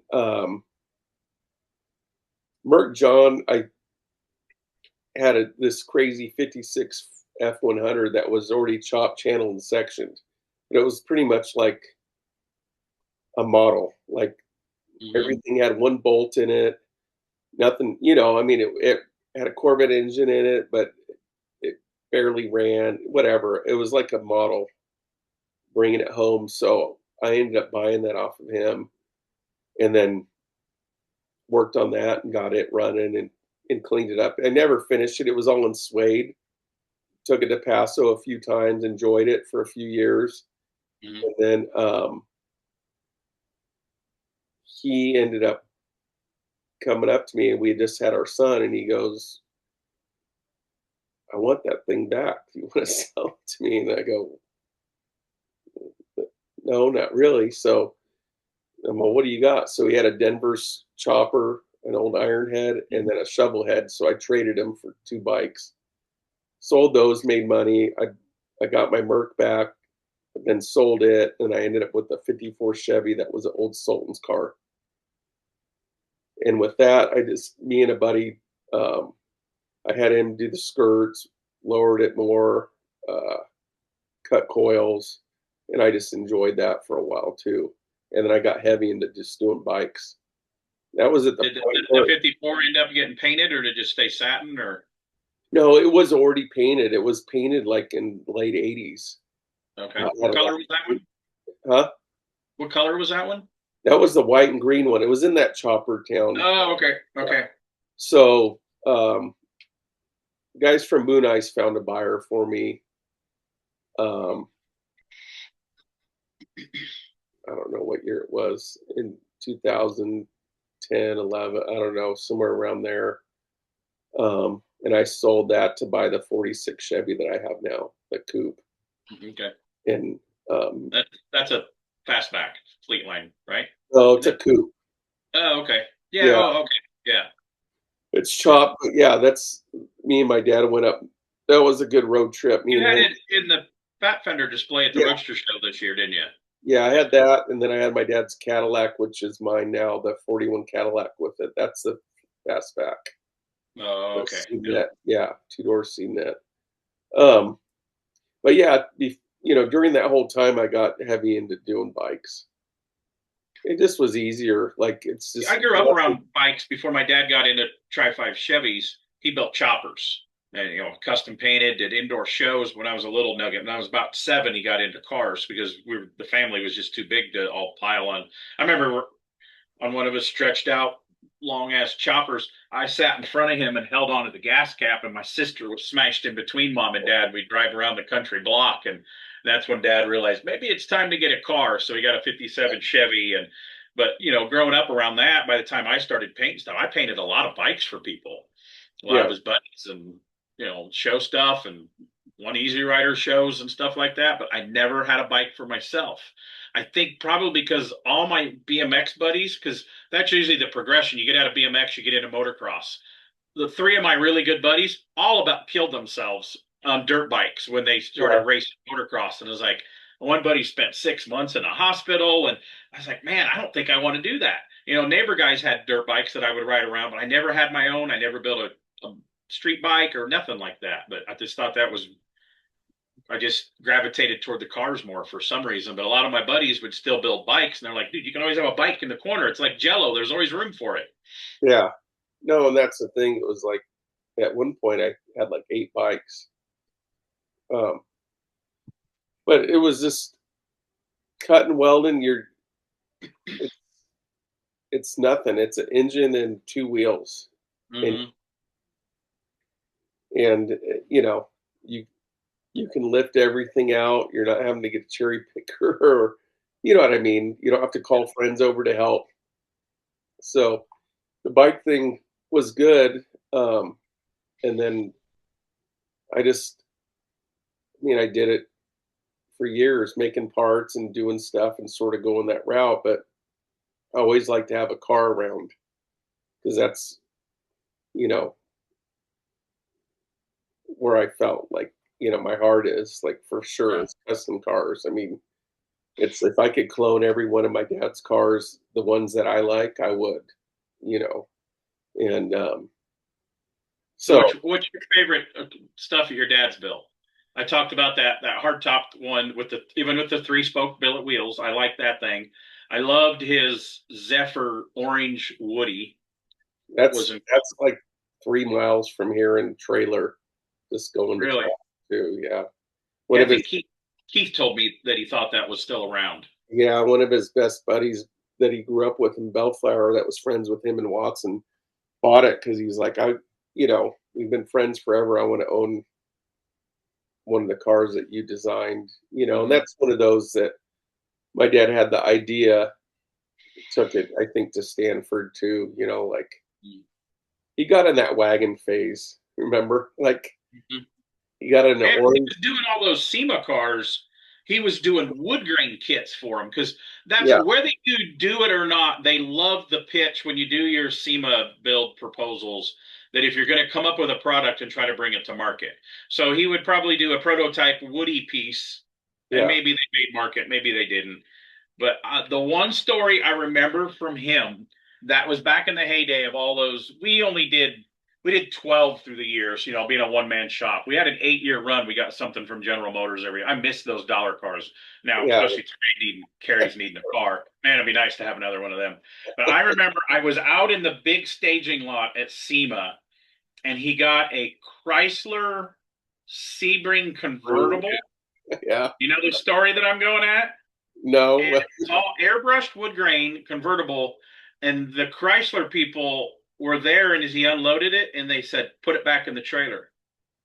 The Oh, really? airbrush guy he airbrushed all the emblems on it. He misspelled Chrysler, No way.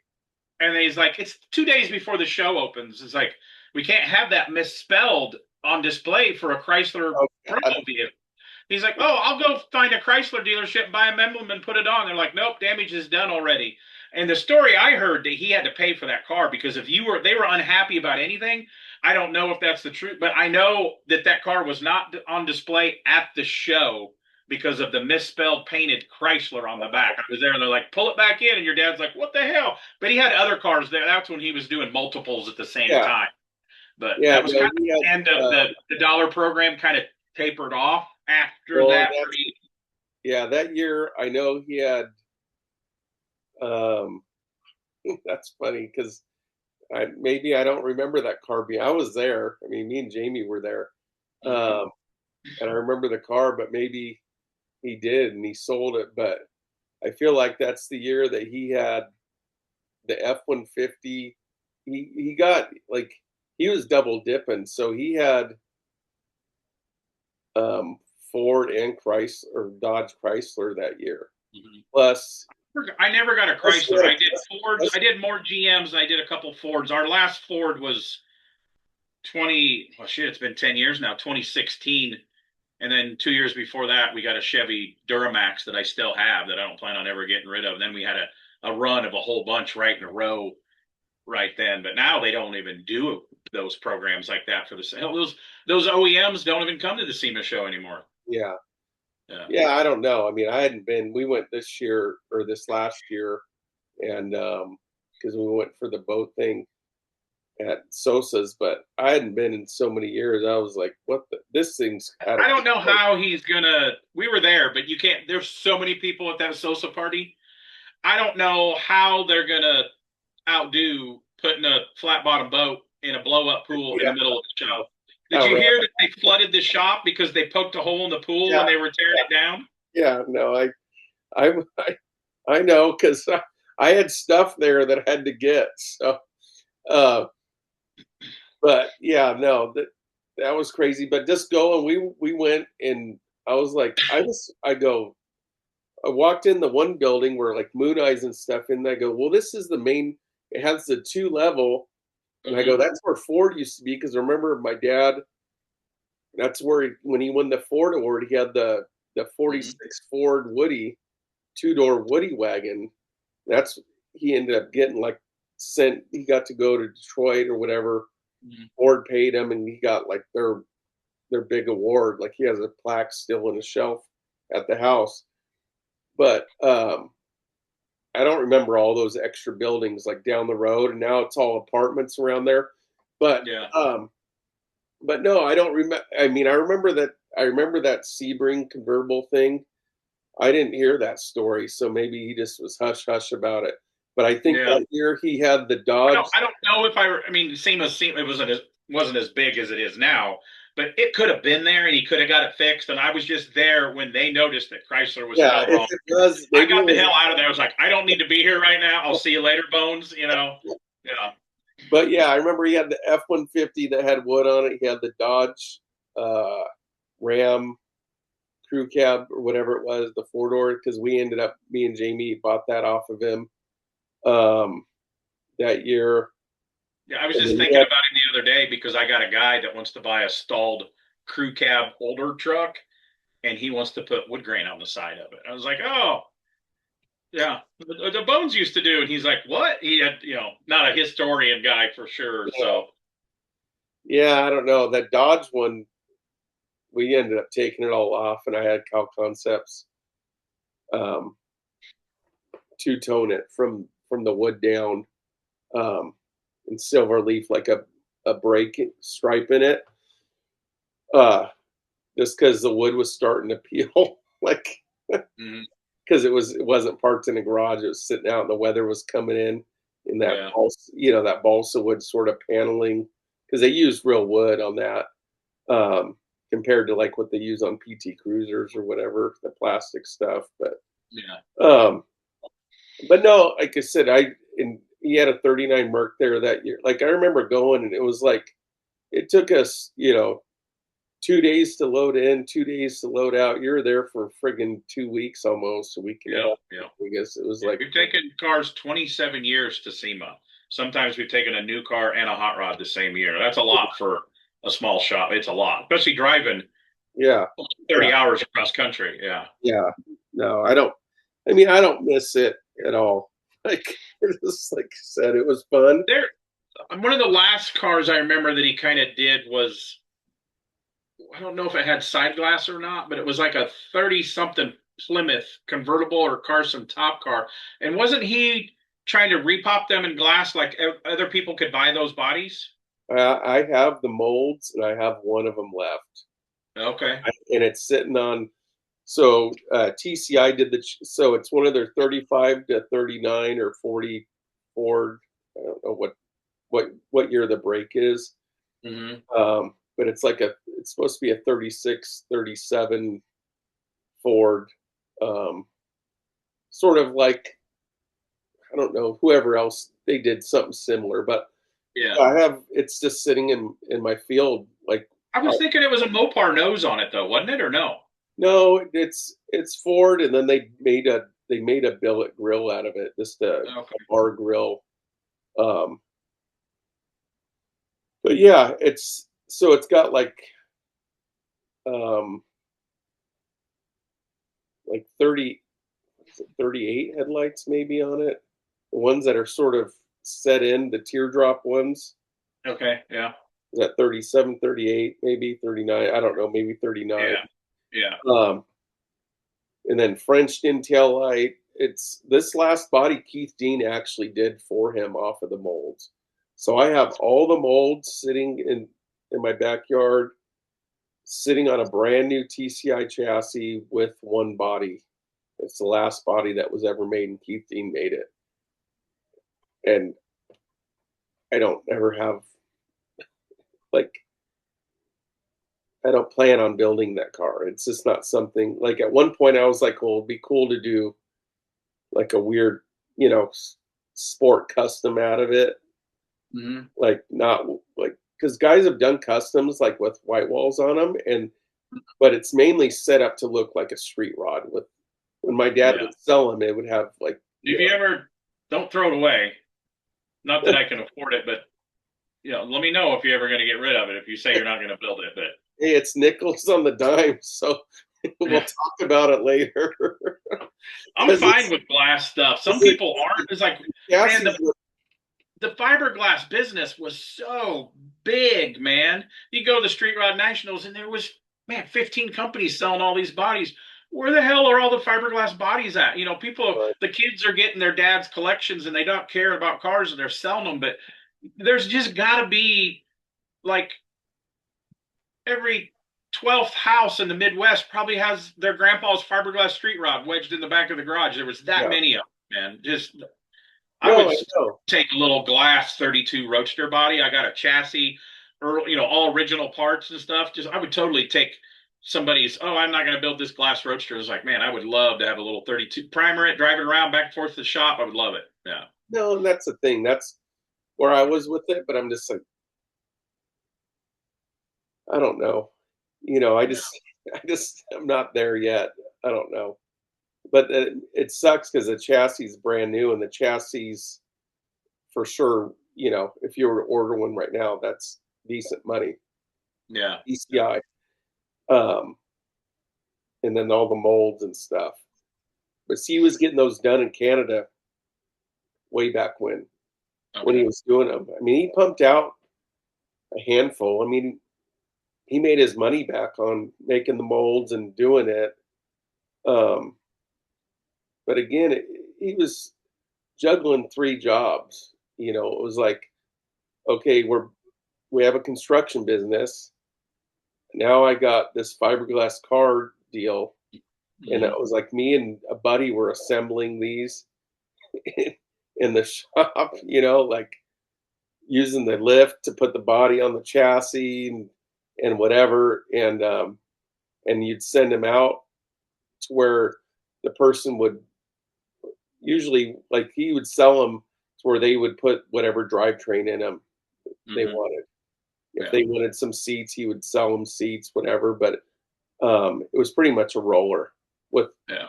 billet wheels because he had the Colorado uh, hookup Yeah. and a steering wheel. You know, Yeah.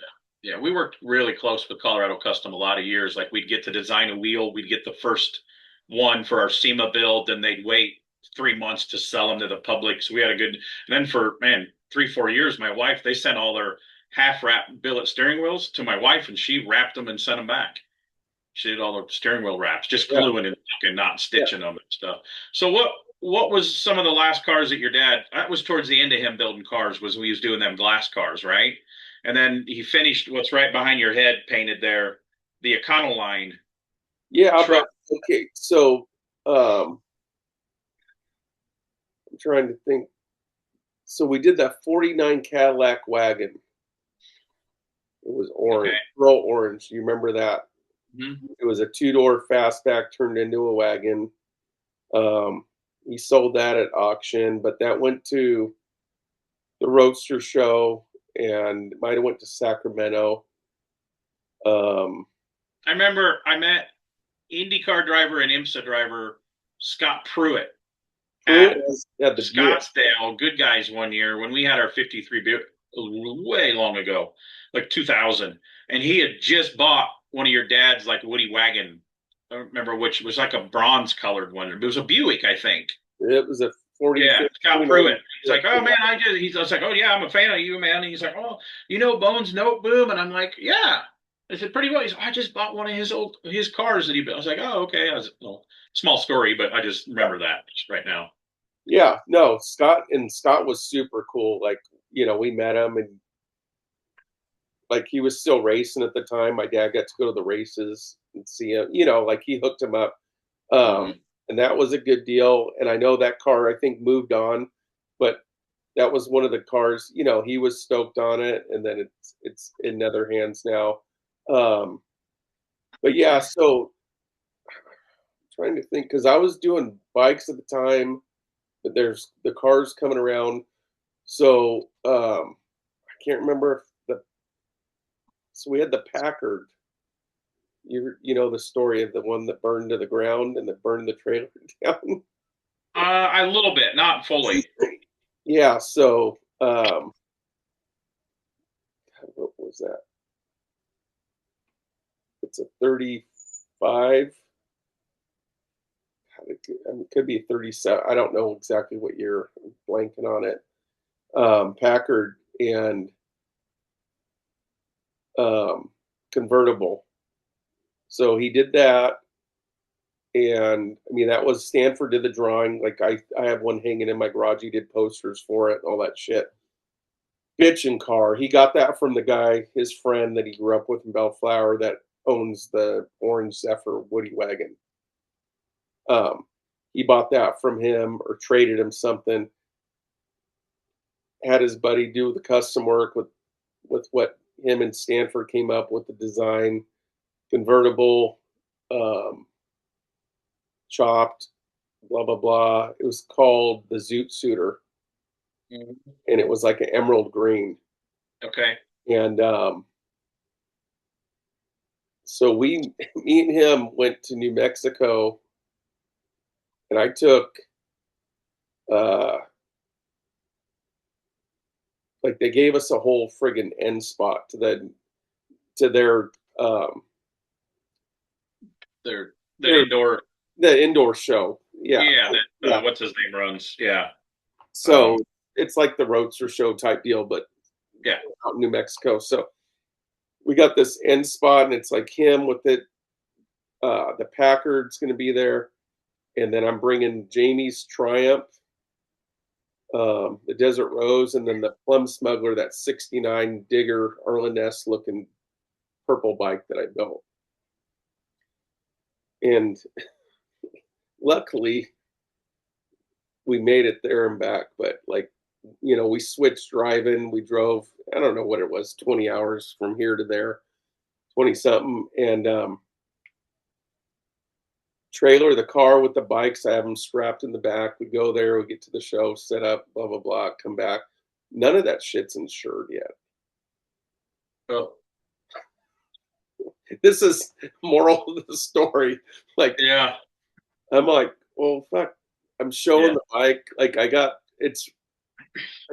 pinks. I got pinks. I think hers. I've probably hauled my cars at least a couple times all the way to SEMA and back with like, did we get insurance on this yet? I don't know. When Yeah, you're thrashing at the end trying to get it yeah, done, and I'm sure I've done that too. Yeah. yeah. And I think hers was probably hers. The Triumph was insured, but probably for nothing. Because you're like, well, I got to fix whatever breaks on it. We're just Hmm. taking it to a show. And then the other one, I don't even know if I had titled it yet or whatever. I think I did,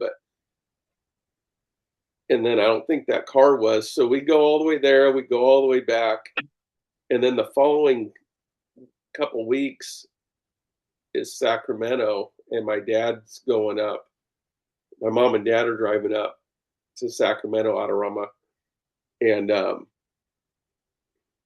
the Packard's in there. Something happened with the winch, like the battery at the winch. I don't know. You know, my dad probably had a can of gas in there to Hmm. get the Yeah. car to prime or put gas. Something went up, burned the friggin' trailer and the car to the ground. There's pictures of it all over the internet. And the car was bitching. It was a beautiful car. So it was like 34, 35, somewhere around there. Packard convertible, laid out, bagged on the ground, bitching car. So that happened. Luckily, they insured it, like in between New Mexico and stuff. Yeah. And then the next car was that Cadillac wagon. So that was the last deal. So it was a 49 Cad, similar to what he built for my mom. Remember the candy red one Hmm. that had the Colorado custom wheels on it? You remember that one? That Yep. Santini painted? Yeah. Yeah. I think it was That on the was cover of Custom Rodder, I believe. Yeah. yeah. Yeah, that was a bitchin' car too back then. It was like, to me, I was like, God damn it, just put hubcaps on it. But he had to, he couldn't go backwards. He was like, well, I got to Yeah. step it up a little bit, Yeah. put some billet in there or whatever. Like, Al and Betty Manis that own Colorado Custom, then man, they loved the custom guys and they supported a lot of us. yeah, Me, your dad, and Rick Dorr, yeah, and another guy. Man, I can't count how many sets of wheels and steering wheels that we got to promote their company because they told me it's like, man, a lot of people get my stuff in the magazines and they go, their marketing guy, Bill, says, you get me a car featured in Hot Rod magazine. He says, I'll give you wheels for life for your cars, which I was already getting some stuff. This was like 2001. And by God, I got a set of their wheels featured in Hot Rod when we did our Riviera. And yeah, then they sold the company like 5 years later after that. yeah, And I've now got back in being friendly with the new owners. yeah. But yeah, Al Manis, he No, loved them Al custom was guys. And he was great. no. I mean, every time. not every time, but now that you say it, like I thought about it today because I knew we'd be bullshitting about this stuff. But the lathe I have, this Freehof, I got because they were running all their motorcycle wheels through Paramount, California, out by Bellflower. So we went out to see him because I wanted to see some stuff, and then they they had all the machines there, all the CNC stuff and everything, but they also were buying and selling heavy equipment, or not heavy equipment, but machines. So it was like they had. He goes, well, we came up on this lathe, a Freehof lathe, and they had a Bridgeport mill, and I go, well, shit, I'll take both. They're like, okay, $3,000 for both, and I'm like, okay, I'll be back Friday. It's like Monday or whatever. And I go out there with the trailer, and the Bridgeport's gone. From the guys sold it, but I got the lathe for $1,500, and I made money off. But that was because of Al. Like he just was there, and he's like, you need to sell this to Kutty Noteboom, So Yeah. that lathe I've had 20 years. Yeah. I made all my money back in a year off of it. Yeah. Just doing parts and you know what I mean? Like it's just. But anyways, yeah, Colorado Customs, like those guys were rad, and they took care of my dad. I appreciate them. I love I think it was a 56 Ford truck that your dad did. The colors, to me, in my mind, and the graphics was a lot like that 48 Ford hardtop thing that he did. It was. And Yeah. I remember that it had big Colorado Customs on it, had air on it, and they built a Colorado, probably for the SEMA show, the two rack hold the wheel designs in it. I just seen a picture on that on the internet, and I was like, oh man, that truck. I love 56 Ford trucks. I want to do one someday for somebody or myself, but that thing was bitching, man. Yeah, he sold that, and then it's just one of those random things, and I was like in my own town, and it's like I'm talking like 8 years later or 6 years later. It's sitting in somebody's driveway like 5 miles from my house. Oh wow. The Colorado Customs wasn't on the side, but it still had, they like color sanded, rubbed that out or repainted it. Mm-hmm. But it was still the artwork or the graphics, and the bed, the thing was out of the bed, but the exact same truck. And I was just like, and wheels and everything. And I'm just like, how funny is it how you see stuff? I wanted to go knock on the door. You know what I mean? Like, yeah. I don't want. So it's on the wall on an artwork. The Econoline, was that a truck that he built years ago, and then you guys freshened up, or just finally finished? And I know Keith Dean was involved in that a little bit too, right? Yeah. So that Cadillac, the orange Cadillac wagon, was like the last big custom thing, and then he had a Chrysler wagon, like a '56. He traded for the '41 Cadillac Seednet that I have now, and that I'm going to do stuff to. Like I'm working on it, and that was sort of like his Sunday driver, go get donuts and coffee with the guys. And he's like, I've always wanted to do an Econoline. So he started looking. He's like, Watson did one. He never finished it. Like he did one, but he was doing one crazy custom that he never finished. And then he had his other one. And he's like, I just wanted to, be able to go to freaking Home Depot or whatever. I'm like, okay. So we found one, and go get it. I get it running. I get Speedway drop axle, like just have to move the perches and mount everything, get everything sort of, it's running to where it could drive, but it's just a little four banger, whatever, or six, whatever's in that fucking thing. And he's like, oh, I talked to Keith. I'm taking it to him. I'm going full custom. I got all these ideas. So I'm like, okay. So then he would hit me up like with, well, what should I do with this? Because he didn't do a draw. Like normally he would come up with some ideas. He's like, what do you think about this? And then Keith was giving him ideas. And like the one thing, and it's like I feel like it worked, but it was my idea, but I was using like his mind. So I talked him into the 14-inch true spokes. Hmm. Because when in the 50s and 60s, well, when he got out of the 50s, so through the 60s, like I mean, this is just what he would tell me. He's like, I didn't care for Kragers or Astro Supremes when we went from the 60s to the 70s because those were more like hot rod muscle car wheels. Hmm. And I know later it went into lowrider like the Astros, but you think of him growing up, 50s, a 5-spoke wheel was usually big and littles or whatever, like a hot rod. And he always ran Skylark wires. That was his go to. So the Rivy had him when he had the 53 with the quad headlights. He got that. He put those on it. Like a lot of his customs, he always went to like a wire, Hmm. like a, uh, early wire wheel, Skylark type wire wheel, true spoke. And Hmm. then, so I'm like, okay, so we found some 14-inch true spoke baskets. We wires, put those bitch in skinny whites. Um, and that was one thing I talked him into because he was going to just go like with like a moon cap. And I'm like, I mean, I get it, but to me, that's just, it's like you're not even trying. I don't know. I'm sorry, but you know what I mean? Like Yeah. anybody can do a chrome wheel, like a chrome reverse or what. Like they look cool, but it's just, it's mild to me.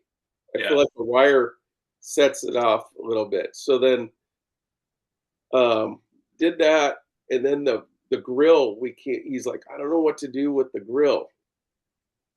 So if you look at a picture of it, and it's like, I go, here's the deal. I'm thinking of you, and if you were building like a SEMA car, and at the time, he, my mom, like their daily was a Ford Focus, whatever year that was, Hmm. 2017 or something, 15, and that's what that grill is on that Oh, car. wow. Okay. So it's a plastic chrome, and it's good chrome. It's like, how they do the plastic chrome. Yeah. But I go, it's a tube grill, but it gives it like people will know. And I go, I'm picturing like if you were doing this for Ford, Hmm. you're bringing their modern shit to their old shit. Yeah. You know what I mean? And that's so I came up with that and I ordered it for him. I found one on eBay or whatever, and like brand new.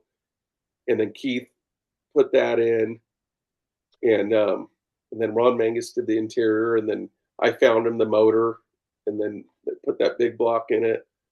And I actually just sold that thing about a month ago for him. They're So a pain in the butt to work on. I have one that's been a fill-in project, on again, off again for the guy for way too long. And anything you do, like we put a Mustang 200, you got to build a structure to mount anything to because it's a unibody and it's just like stamped 16 gauge everywhere. It's like so. It's so much work to work on them things.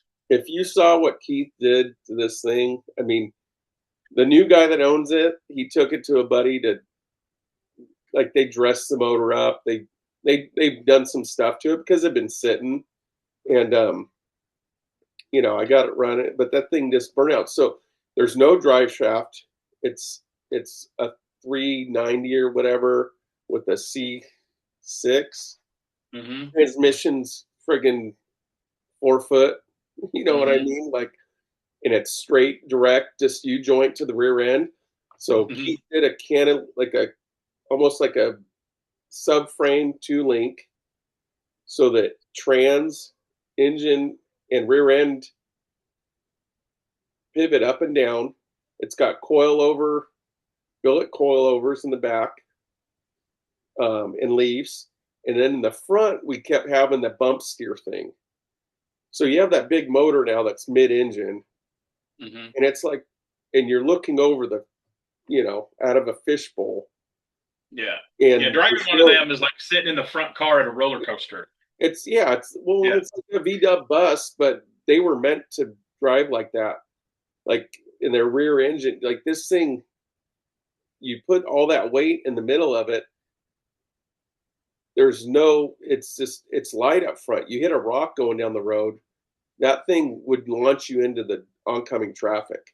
Mm. So we're like, fuck, how do we do this? So we tried building like sway bar shit, like took it to Keith, and I tried making some shit that you just, like those, just a shock sort of sway bar thing, Yeah. Mm-hmm. and wasn't working. And then Billy, this back to the guy from Smitty's that you talked to, my painter buddy,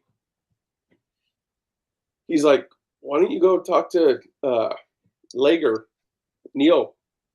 And so this guy, he's a big Jeep guy. And you figure, what are Jeeps? They're straight axle. And the only difference is this thing's lowered instead of raised.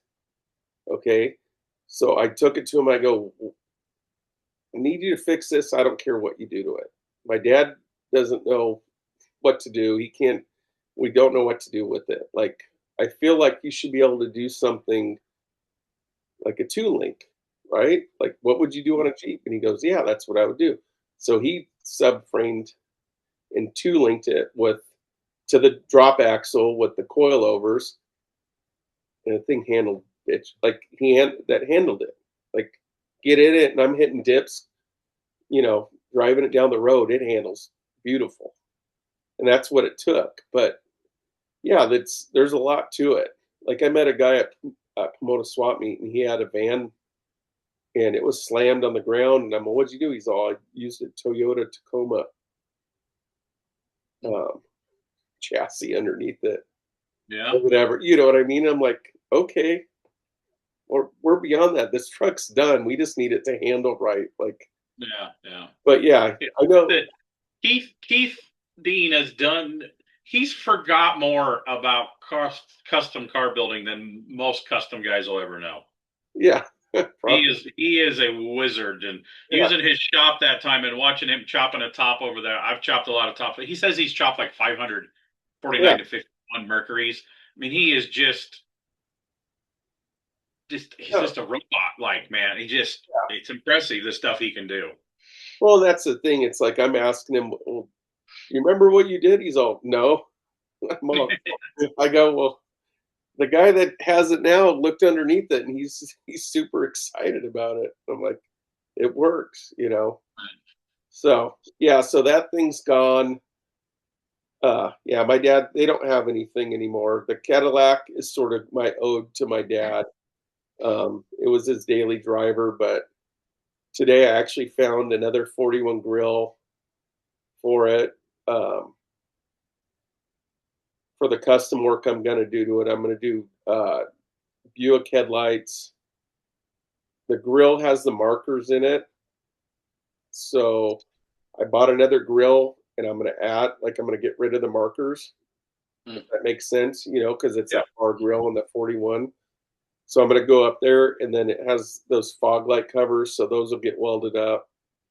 Because I don't need marker lights, blinkers in the grill when I do the Buicks, because they'll have the bullet, the one below. So I'm just trying to simplify it, but clean it up. I'm not going to chop it.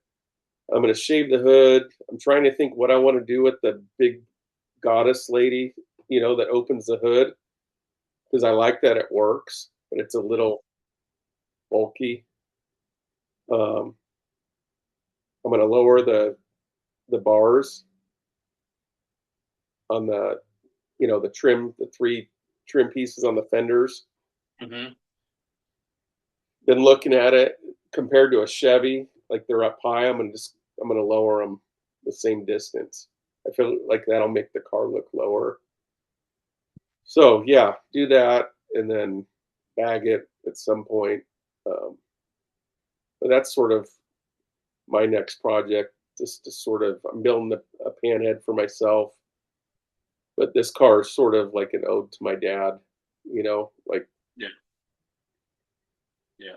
I've got a few of them that my dad's still a Tri-5 guy that he's made me promise that I'm going to, I get his Nomad that I, took my wife to prom in and stuff like that. Oh, yeah. It needs, floors kind of were cobbled together, and I want to put a new chassis underneath of it and drive the hell out of it.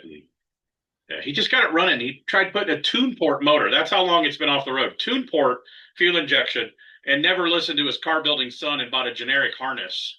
Like, oh, this guy's building them in his garage for 150 bucks. Never ran more than 10 miles at a time in the last at least 20 years. And it would burn up fuel pumps. So he finally got mad, took all the fuel injection off, put a carburetor on it, and just last week he finally got it running again. Nice.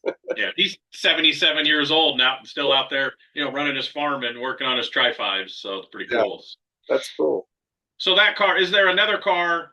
That's one of our questions we always do is bike or car, truck, anything custom that you've always wanted to build. Not counting the car that you're doing is your dad's caddy, but is there like another something you want to do, another ribby you want to do is like, oh, I've always wanted to do this, whether two or four wheeled. There's so many. Right. But we're like, I'm counting the summers now. And we're at that age where I'm like, yeah, if I'm lucky, I got 30 more summers. Yeah, I started writing on a dry erase board at the shop stuff that I'd really like to do. I Yeah, mean, a really cool Tri-5, hot roddy, and I'd like to do a 32. I got a 40 Merc project. I mean, I could take one of these and build for a customer, but I'd really like to have my input to build. I mean, I've narrowing down and realized we're not going to live forever, and yeah, I mean, I'll still build cars as long as I'm going to be alive. I say I have that Gene Winfield retirement plan. Just keep working. yeah.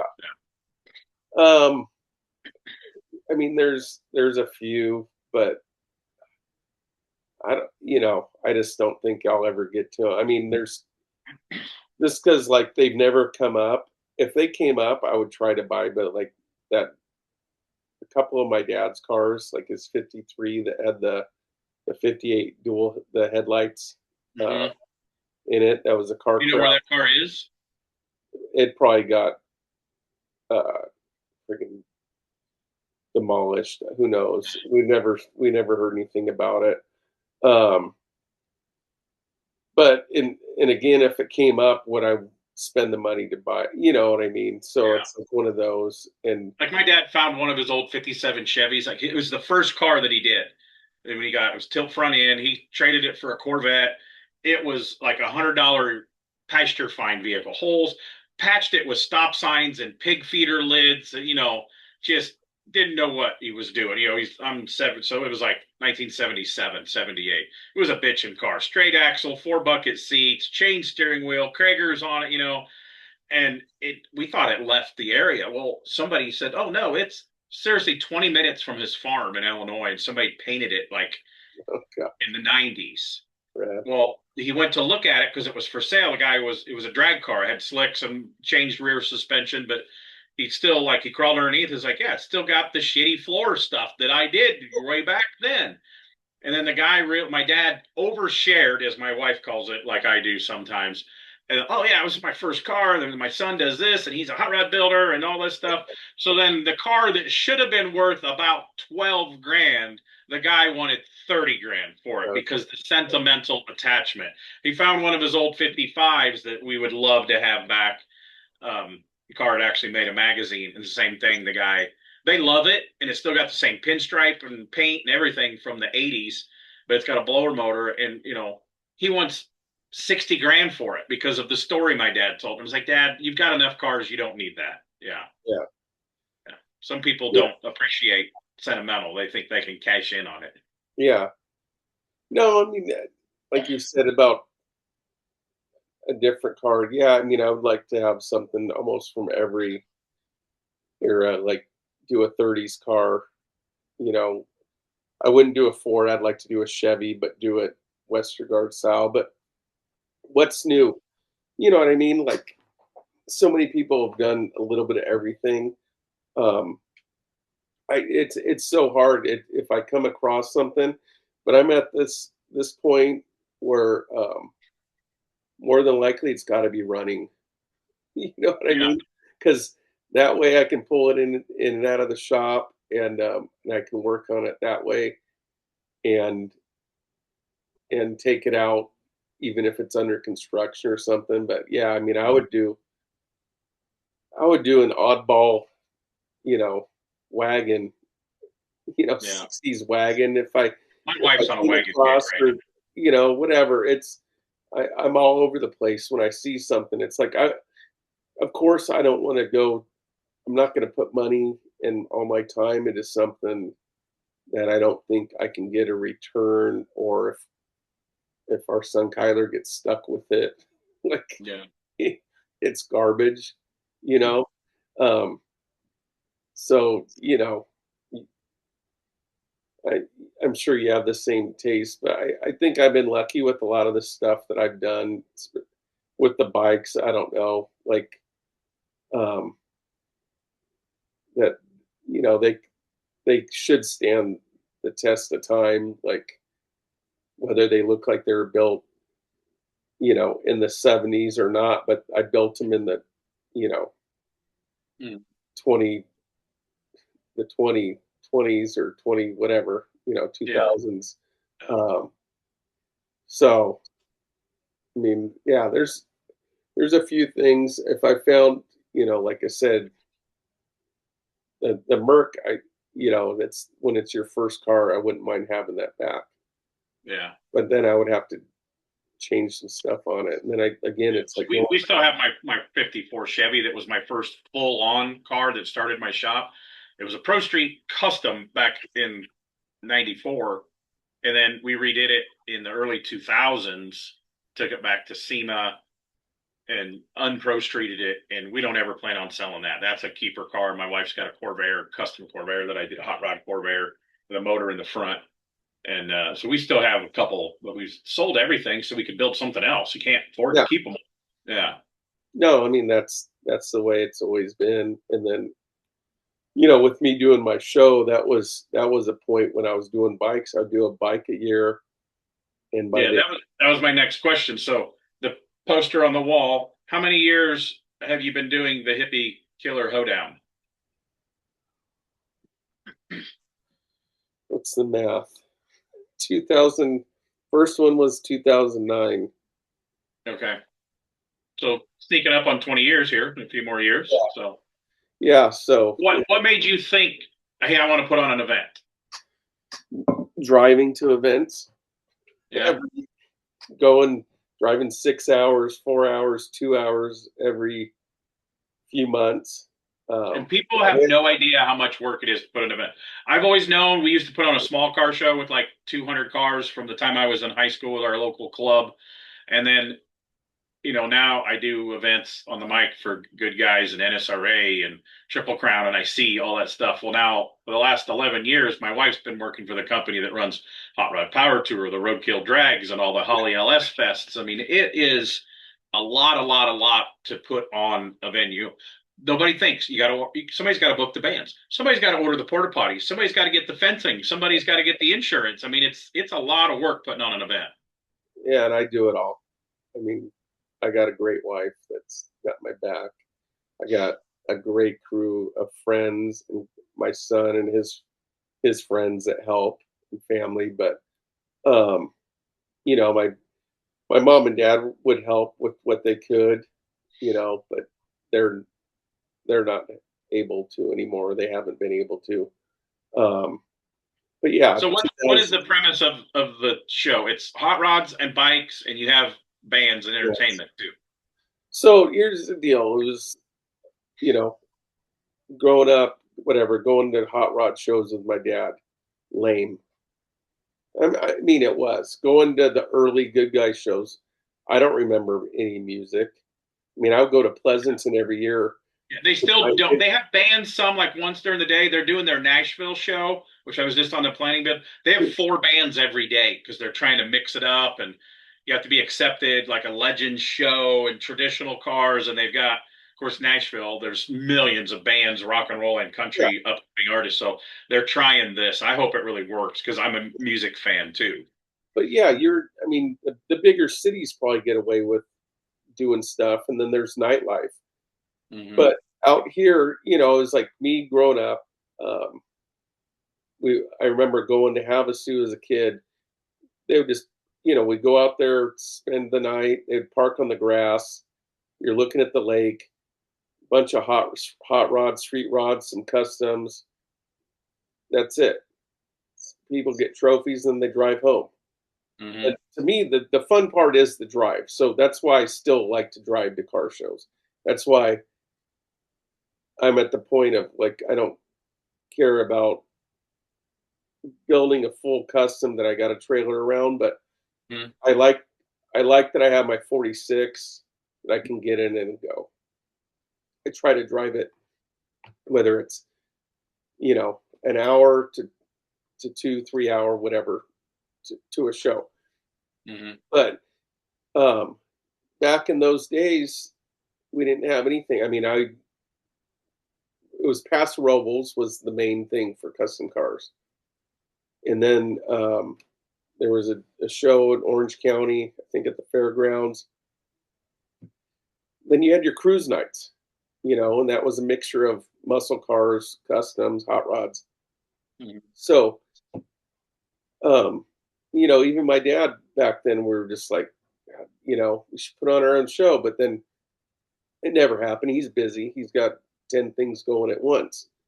And full circle, I'm doing the bike thing, going to shows, and there's sort of some of the stuff's fallen out. So we used to have the Hoot Nanny, which would have been, I mean, there was a Lollapalooza back then, but it was like the the car sort of show Lollapalooza. So you had, 15 bands, and if you brought your car, um, usually you would get in for free with your car, and it was only so many, like it wasn't invited, but whatever. And then Mm-hmm. they started charging, but you still got to bring your car in. So it was like a car show. There was no trophies or nothing, but you got to park, hang out, and watch Reverend Horton Heat, Social Distortion, friggin' Chuck Berry, Jerry Lee Lewis. I mean, the people that I saw Yeah. and to be on stage, like get up there with and see what it was just amazing at that time. And it was a party, and people were, having a good time. Felt like the backyard feel still. It got big, but it had that feel, and I go, fuck, I want to do this. So a buddy of mine was like, well, you're on like, I built my house. Um, we just finished it, and it was fenced in, but not landscaped yet or nothing. So house, my shop was still in lath. It wasn't even stuccoed yet, just chicken wire around it. And Builtwell was doing a camp out towards Temecula, which is about a half hour away or less at by a lake out there. So it's a Thursday, and I go, we should do a pre-party at my house at my shop. Because the shops, I mean, it's the shop is at my house. It's Mm-hmm. just behind the house, big shop. Um, and our band will play. We'll get some other bands. We'll get some kegs, whatever. So then it just sort of snowballed. And this is 2009. And April of 2009, we moved in the house December of 2008. Finished, passed all inspections. So fresh. Um, Loser Machine had just came out. Do you know them? The company, Loser Machine Company. Oh, I know who they are. Yeah, Yeah, I don't know them. he became a good friend of mine, pro skateboarder. So they had been out for a little while, but I got like he's like, hey, I'm going to set up a booth. Who's this? Who's the guy that owns that? Adrian Lopez. Okay. Yeah, he's a old pro skateboarder, and then well, he's still young but older. And then Builtwell guys came out, a bunch of other friends from Arizona. And next thing you know, I mean, Irish Rich came out from Colorado. He was in Colorado at the time. So it's a Thursday pre-party for Builtwell's camp out that starts Friday. Mm-hmm. And I mean, this is like early Instagram, Facebook, whatever. Mm-hmm. 2009. I don't even know how I was running it. Lisa Ballard and Dwayne Ballard, Lisa helped me a lot. So she showed me how to work it. Like we made a flyer and put it out there, and it was like, okay. And then we didn't have a lot of cars. We probably had 20 cars, but we had like a few hundred guys on choppers. Oh wow. Like Gilby Clark came out, like he's camping out in the back. Like all these people are camping out in the backyard because the next day is the party, for Biltwell. So it was the pre-party, and my buddy Tony, his family had a hay hauling business, so they brought their flatbed hay trailer, and I built stairs. So that was the stage, and then I had a 80s El Camino that was run down. We put tarps in it, filled it with ice, with waters and soda, got a hook up on kegs, and then we bought pizza and had a taco person for a while. Charged $5. I made posters and shirts, and at the end of the day, I go, I just did my first show. Yeah. At my house. I'm never doing it here again. We had 600 people or more show up. I mean, I had them all sign a waiver because I built a mini ramp in the back, and then we had a flat track around the mini ramp. So guys were riding their choppers. You definitely need a waiver for that. Yeah. So everybody signed the waiver, but everybody signed. We counted the name. It was like we had over 500-600 people here on a Thursday. I mean, the cops came. They thought it was like a biker gang thing. Like they were like, and I was like, I'm like all nervous at first. And I go, wait, this is my house. Like, I'm not a kid. You know what I mean? You're like, when cops show up, you're like, I'll run and hide. Like, and I'm like, wait, no. Like, what? They're like, oh, we get complaints. And I go, it's a Thursday. And I go, it's not even dark yet. And it was in April. And like, I go, they're like, well, you need to shut it down by 10. So we did. And after that, I go, okay. And then I found the place in Winchester, which now I'm back there. At one point, I moved to a fairgrounds, and now I'm back there. But yeah, it's Hot Rods Customs. The big thing now, it's not a big thing now, but you're getting a lot of heavy 60s, 70s custom lowriders. Guys are doing Impalas and Rivies and Monte Carlos that are that style. We're getting those guys, and then choppers. And we let anybody ride in with a bike, whether it's new or old. And we judge, we pick at least one modern bike, And then I do trophies. I got good sponsors like Biltwell and those guys, Russ Brown, all them. So they give us stuff to give away. But it's still a down home sort of backyard barbecue feel. But you've had excellent bands too play. Well, that's the thing. That's where I go, I got to be here all day, and I'm always about music. And that's, my budget isn't huge, but I do what I can to make it sort of like that hootenanny feel, like what I remember. Yeah. It's just on a smaller budget. Like I've had super suckers. I had Johnny Two Bags play, which was pretty much everybody in Social D minus Mike. Yeah. I mean, it was the rest of the band minus him years ago. Yeah. And, TSOL, Agent Orange. Like, I try to mix punk and I get a little bit of outlaw country. I like that sort of mix. And I mean, knock on wood, but I've been able to do this where you got chopper dudes, 70s, the guys with the 70s vans, you got lowrider dudes, custom car guys, hot rod guys, and then the regular Joe public coming in that maybe are just coming to see the bands. Yeah. And we have a great mix because there's no vibing. It's like, it's not like we're like this, you got to be like, you know what I mean? It's like, just come hang out, You don't measure their pant cuffs to make sure they're rolled the right height or no, anything like that. Yeah, there's no, I don't know how to explain it, but I've had a lot of compliments on it and I've appreciated it. And I mean, out of all the bands. So yeah, during the little break that we couldn't do stuff from 2020 to 23 or 22, whatever it was, those few years, I didn't do the show. Hmm. But in all the years, almost every headliner band that I've had, whether they're punk, I mean, I had Dale Watson come out, like country. Um, Bob Wayne, I'm talking to him, he's going to come out again. He's just a great entertainer. I don't know if you know who he is, but he's just, look him up. He's like outlaw country. He just did a song with James Woods and Shooter Jennings. Like James Woods, come on, I didn't know he was a songwriter or whatever, but he's part of this deal. But and then the punk and all that, and almost every band's like, dude, we'll come back next year. Yeah.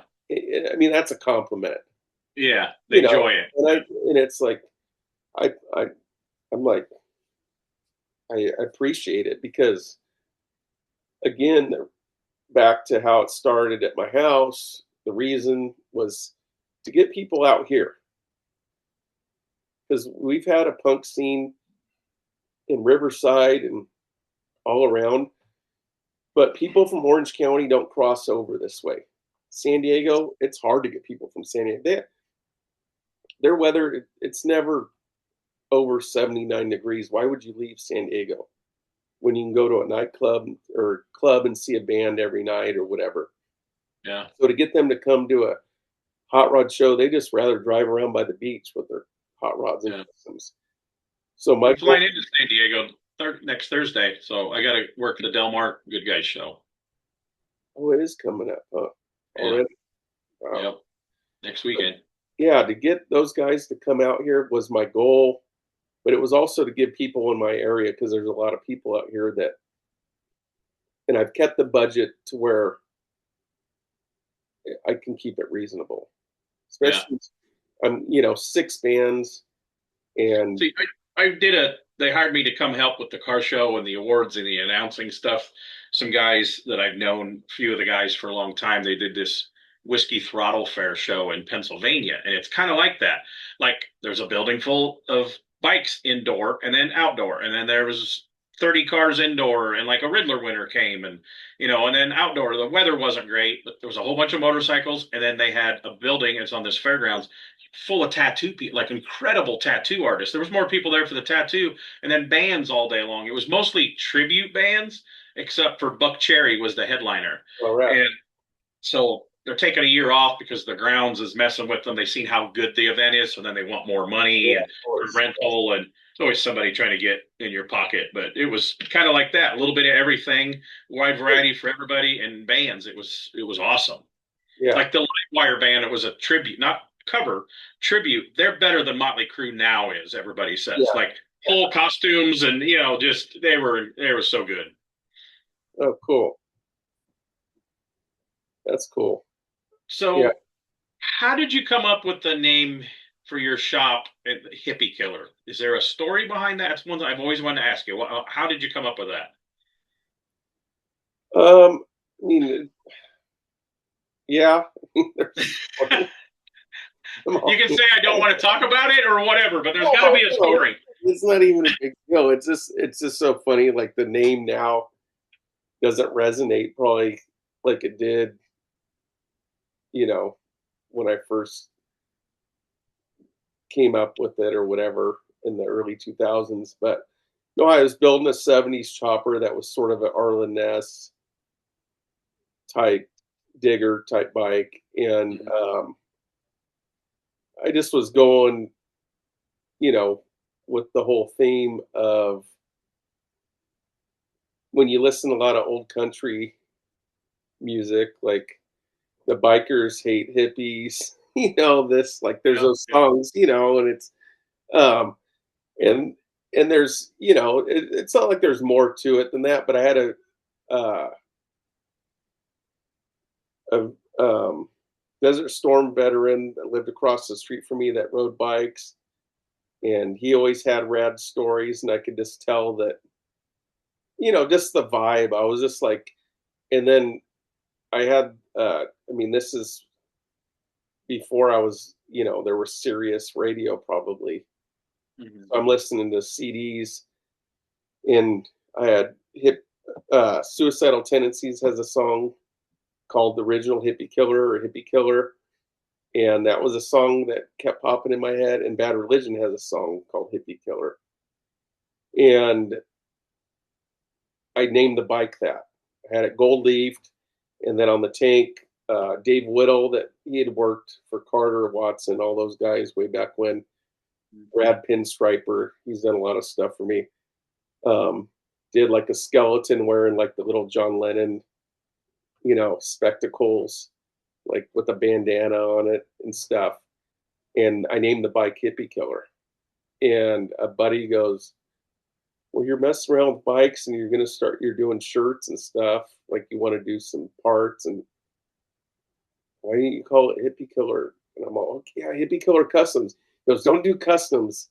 Everybody calls their shop, and this is like, Yeah. I don't know what year I started that, 2004 or 5, whatever. Customs with a K and a Z. Yeah. And I'm like, he goes, "No, just you're doing this stuff out of your garage. Just say Hippie Killer Garage." And I did. And then we started, I had buddies do artwork for shirts and stuff. And it just sort of went with at the time, Yeah. and it stuck. So then the first party, we called it the Hoedown because it was on my property, which is sort of like a ranch. So we were just like, we'll call it the Hoedown. Had hay bales out there and stuff. So then Cool. that stuck. So are you still playing any bands or no? Yeah, we actually played the Hoedown this last year. So you still play bass, or is that what you Well, play? I've been playing rhythm since even before, but yeah, when we shot Chopper Town in 2005, so probably 2002 or 3, Okay. or before, I switched to rhythm guitar and just doing little fills. Um, but I wrote a lot of the music. It's me and the singer are the same two guys from like '95, and Oh, cool. yeah, so we've been still writing some new music. And last year we hadn't played together in like 11 years live. So we did a party here at my house. We had 200 people show up. Like it wasn't like a full invite, It was friends of friends of friends. But I made sure to get a couple houses, and we had a barbecue and stuff. And then we played at the Hoedown, and then we've been rehearsing and stuff. So we'll probably play a couple shows and play the Hoedown again. Cool. And yeah, I mean, I'm enjoying it with the guys. It's fun just to get out and and jam again. Because We have I a actually couple had guitars and I can't play for shit. yeah, I hadn't touched my guitar though. Like out of those 11 years, probably 8. Like Yeah. seriously, like first practice, I was like, and then even now it's like some of the songs are like, we'll start jamming. They're like, Tony, our singer, is like, "Well, you wrote the song. You don't remember how it goes." And I'm like, it's, you know, it's not on the top of my mind. Like Yeah. I enjoy playing, but I'm not the guy practicing every day. But yeah, no, I mean, I love music. It soothes the soul, man. Yeah. It's like, Yeah. I'm in the shop all by myself, so I listen to a bunch of podcasts, but I'm a big music, mostly punk rock stuff. But yeah, so there's a question my wife always asks at the end, because we've talked for almost 2.5 hours now, yeah. I feel and like, and you have there's nothing to put out there. It's just a bunch of mumbo jumbo. it's what we like though. It's just a couple people hanging out and telling stories. So they'll listen to it and they'll like it or they won't like it. So it's yeah, just getting people's stories out there. She likes to know what's one show that you've always wanted to go to, anything, bike, car, anything, and what's one show that is your favorite event?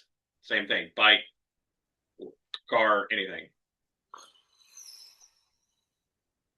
My favorite one changes like weekly when we do these. Like I said, the KKOA Salina event, which is great. I go to so many events a year that I get hired to go do. And then I was like, oh, the Roadster Show in Pomona is excellent. I didn't I just was the other day. Rick Dorr asked me, "Oh, it's Salina," and he's only ever been there once because he just doesn't go that far. Yeah, I mean, I know for sure my favorite show. Well, it's so hard because it's like everything it changes year to year. You know that. Hmm. Um, but for me, and we've been lucky enough to go like quite a few years, is the Moon Eyes Yokohama show. That's Okay, they see my favorite that's show. a favorite for people, and that's on our bucket list. We have never got to do that event yet. We want to It's do that. it's so it you have to be there for setup day and the day of the show. The day of the show, it's hard to like. It's just imagine a giant building, two of the buildings at the Roadster show put Hmm. together and just compact with motorcycles and cars.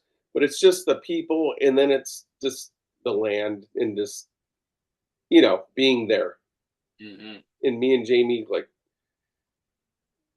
whether we're at the show or not, like when we leave the show and we just go walk around, it's just a place that we've loved. And so I would say that's one that So I've always we'll told tag people. along sometime, and you can be a tour guide. Dave Shutton says he'll be a tour guide, but Dave will probably leave us someplace. He'll ditch us probably. Yeah. Yeah, he's going to take you into Shibuya or the yeah the downside Tokyo and just be like, hey, here you go. Here's a cool bar. No, Yeah. Yeah. and me and her roll into those areas and we love it. Like we just, that's part of going to a show is going and seeing the city Hmm. you're in. Yeah. And, again, like we probably went to Detroit. I don't know what year. Kyler was maybe 3 or 4. So that was like 20 years ago. Um, but I enjoyed it, even though that's a weird city and you need to know where Yeah. you're at. But Detroit was great. But bucket list, I tell anybody that's one. Moon Eyes, Yokohama. Yeah. Try to keep it in your radar. If you can do So it, do it. what's one show that you'd like to go to that you've never been before? God, that's hard. I don't know. Like, um, Like I've never been to Pebble Beach. I've never been to Goodwood. There's a lot of yeah, stuff out there. yeah, all of those would be good. I don't know. So I mean, I've when been to your dad Monterey. was touring all those cars, did you go to a lot of events with him, or you stay at home and worked? No, I went to a lot of stuff with him, Yeah. and especially if there was more than one car, like I was driving one or towing one. Um, but trying to think, I mean, we were thinking like, because I've gotten, we were, like I said, we've been lucky. We got to go between Hmm. motorcycles, mostly motorcycle stuff, but they were car and motorcycle shows. But the reason they brought me or helped me out, or we just went and I got a booth, or I mean, that helps if you set up, you sell Hmm. some shirts, that helps pay for dinner or whatever, you know. Yeah. Um, but Sweden, I feel like there's a good scene there, like with Yeah. customs and choppers, and I feel like that would be a place that you know I I've missed out on because Yeah. I have family in Germany. We've been to some parts of Europe a lot, but Sweden, I think there's a lot of rad custom shit. If you go, Yeah. I mean, Custom Mike's that's friends with Keith posts a Mhm. bunch of stuff, and yeah, I mean, there's a bunch of guys that are building rad shit out there that even bring it out here for shows. Yeah. Yeah. And then the Yeah. chopper scene there has been rad since Yeah. the '70s. They picked up on California in the 70s. So I feel like probably Sweden. I mean, I'd like to go to Indonesia or something. Like they have some rad, but that's more chopper stuff. Yeah. But for me, that would be also just to see the land. You know what I mean? To get out and mingle with the people, me and Yeah. Jane go out and cruise around. But I feel like Sweden would be for cars and bikes. That would be it because I know Selena. Like I want to go. I mean, because my dad went a few times, Hmm. and but I just never went with him when he was going there Yeah. because that's So the last weekend of July. yeah, what's his name show though, right? Still, It's Jerry Titus, KKY. yeah, yeah, Yeah. yeah. Yeah. Oh no, and then what was it, Starbird show? Where was that at? Tulsa Indoor is the one They that still just do gets that too? still. Yeah. Yeah. It's Okay. actually the largest car count of any indoor show in the country. See, that's one The too. My Roadster dad, show is awesome, but there's like what 650 cars total. The yeah, Tulsa show, that building is so big. There's 1,100 entries in there, wow. and then at the bottom, because that building is so big, they have a demo derby one night. They have burnout contest, and then there's like pinstripers, All right. little small swap meet. I mean, it's the building where they have the Chili Bowl midget Yeah, race, yeah. BMX Grand Nationals. The building, and there's no poles inside that building. It's the craziest building ever, where they have the things come out of the ceiling and cable down to the ground. It's one of it was when it was built in the 60s for the oil industry trade shows, largest freestanding building in the country. There's no Wow. weight poles in the middle. It's nuts how big a place is. Yeah, so that would be one that I should just go. Yeah. Let's get this. Yeah, she drives half the time. I'll drive the other. Yeah. Fly out. So as we wrap this up, who do you need to thank? You need to thank anybody? You forget you like you say, you probably forget somebody, but Well, I mean, of course, Jamie and Kyler, my son, but of course, my mom and dad. I mean, without them, I wouldn't be into any of this shit. Like, yeah, I'm pretty honored to call your dad was a friend. I miss seeing him. yeah, I know you've told me a lot of stuff about his health and a lot of confusion and stuff going on. But your dad was always super cool to me and super awesome, and I always enjoyed spending time with your dad. He was always just the coolest, yeah, no, coolest. I appreciate it. Yeah, Yeah, no, I appreciate it. I mean, they're only a mile away, and it just sucks. yeah. I got what you brought him to the Roadster show 2 or 3 years ago Probably for a three. day. Yeah, Yeah, and I go, how's your dad? He goes, well, he's down there talking to them guys. He said he's having a good day, so go say hello. I don't know if he remembered me because you could tell he was forgetting some stuff, but he was yeah, very pleasant. So yeah, he had a good time that day. You took him to the yeah, show. yeah. No, I mean, like I said, I do. I was lucky enough. We drove to Washington, um, up above Seattle in 2020 or 2021, and I have a recording where I asked him a bunch of questions about him working with Watson and Mhm. our stuff, and so I got to pull those recordings because I have so many rad photos. I'd like to do something Yeah, for him and write some, do something. yeah, But no, I appreciate it. I always do. It's always good seeing you, and you know, and you always ask how he was. But yeah, I so do. I do always ask how your wife's doing, and I've been known to give her a hug or two. So yeah, yeah, I don't like that, yeah. but it's just joke. Everybody hugs my wife too, so that's just part of it. Yeah, but I'm I'm a joking. I hug.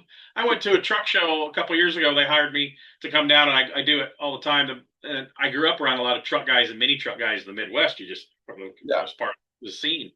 And Carrie's like, "Well, how was it?" And I go, "I hugged a lot of dudes, a lot of guys I hadn't seen that didn't move on to the hot rod world. They're still in the truck world." And I was like, "I probably hugged 40 dudes that day." And she's like, "Yeah, you're kind of known for hugging dudes, so yeah, yeah, no, for sure. I'm a hugger. I won't Uh, high five you, but I'll hug you." yeah. But yeah, no, thanking people. Of course, it's all the dudes that help me with all this stuff. I mean, like Freddie Hernandez passed away. He's a few years ago, and he helped me with the chopper stuff. You know, I mean, and he'd been around since the '60s building choppers and helped me build stuff, frames, and I always ran his frames and front ends, and he taught me a lot. Um, but yeah, like all my dad's friends, and you know, especially like Keith Dean and Mark John, all those guys, and all my good buddies. So yeah, no, it's like I said, it's been good. You know, it's family if you let it be. You know what I mean? Like when you get with a bunch of good guys, Yeah, um, very you cool. know, So yeah, tell everybody where they can find you on social media if they want to learn more about the show and when it is. Tell everybody where they can find all that. yeah. Hippie Killer Garage is the Instagram. Um, HKH Run to the Ranch on Instagram is also the show. And then Facebook is just under my name, Kutty Noteboom or Hippie Killer Hoedown. Okay. That's pretty much it.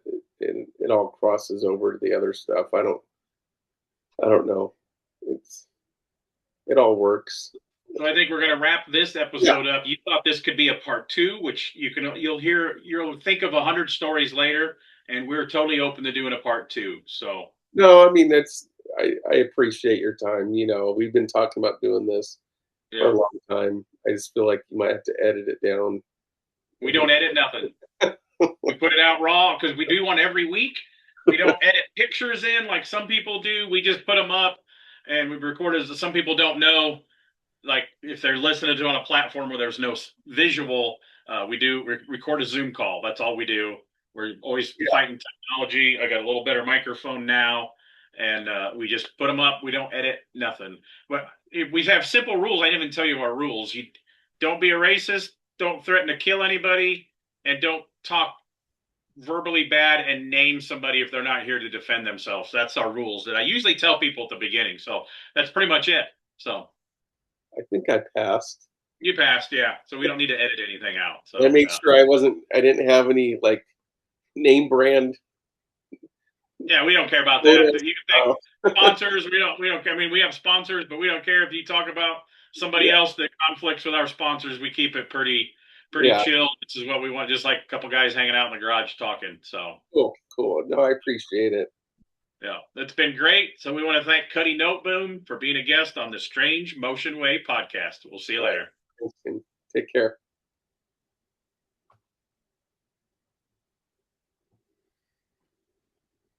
I don't know how to stop this.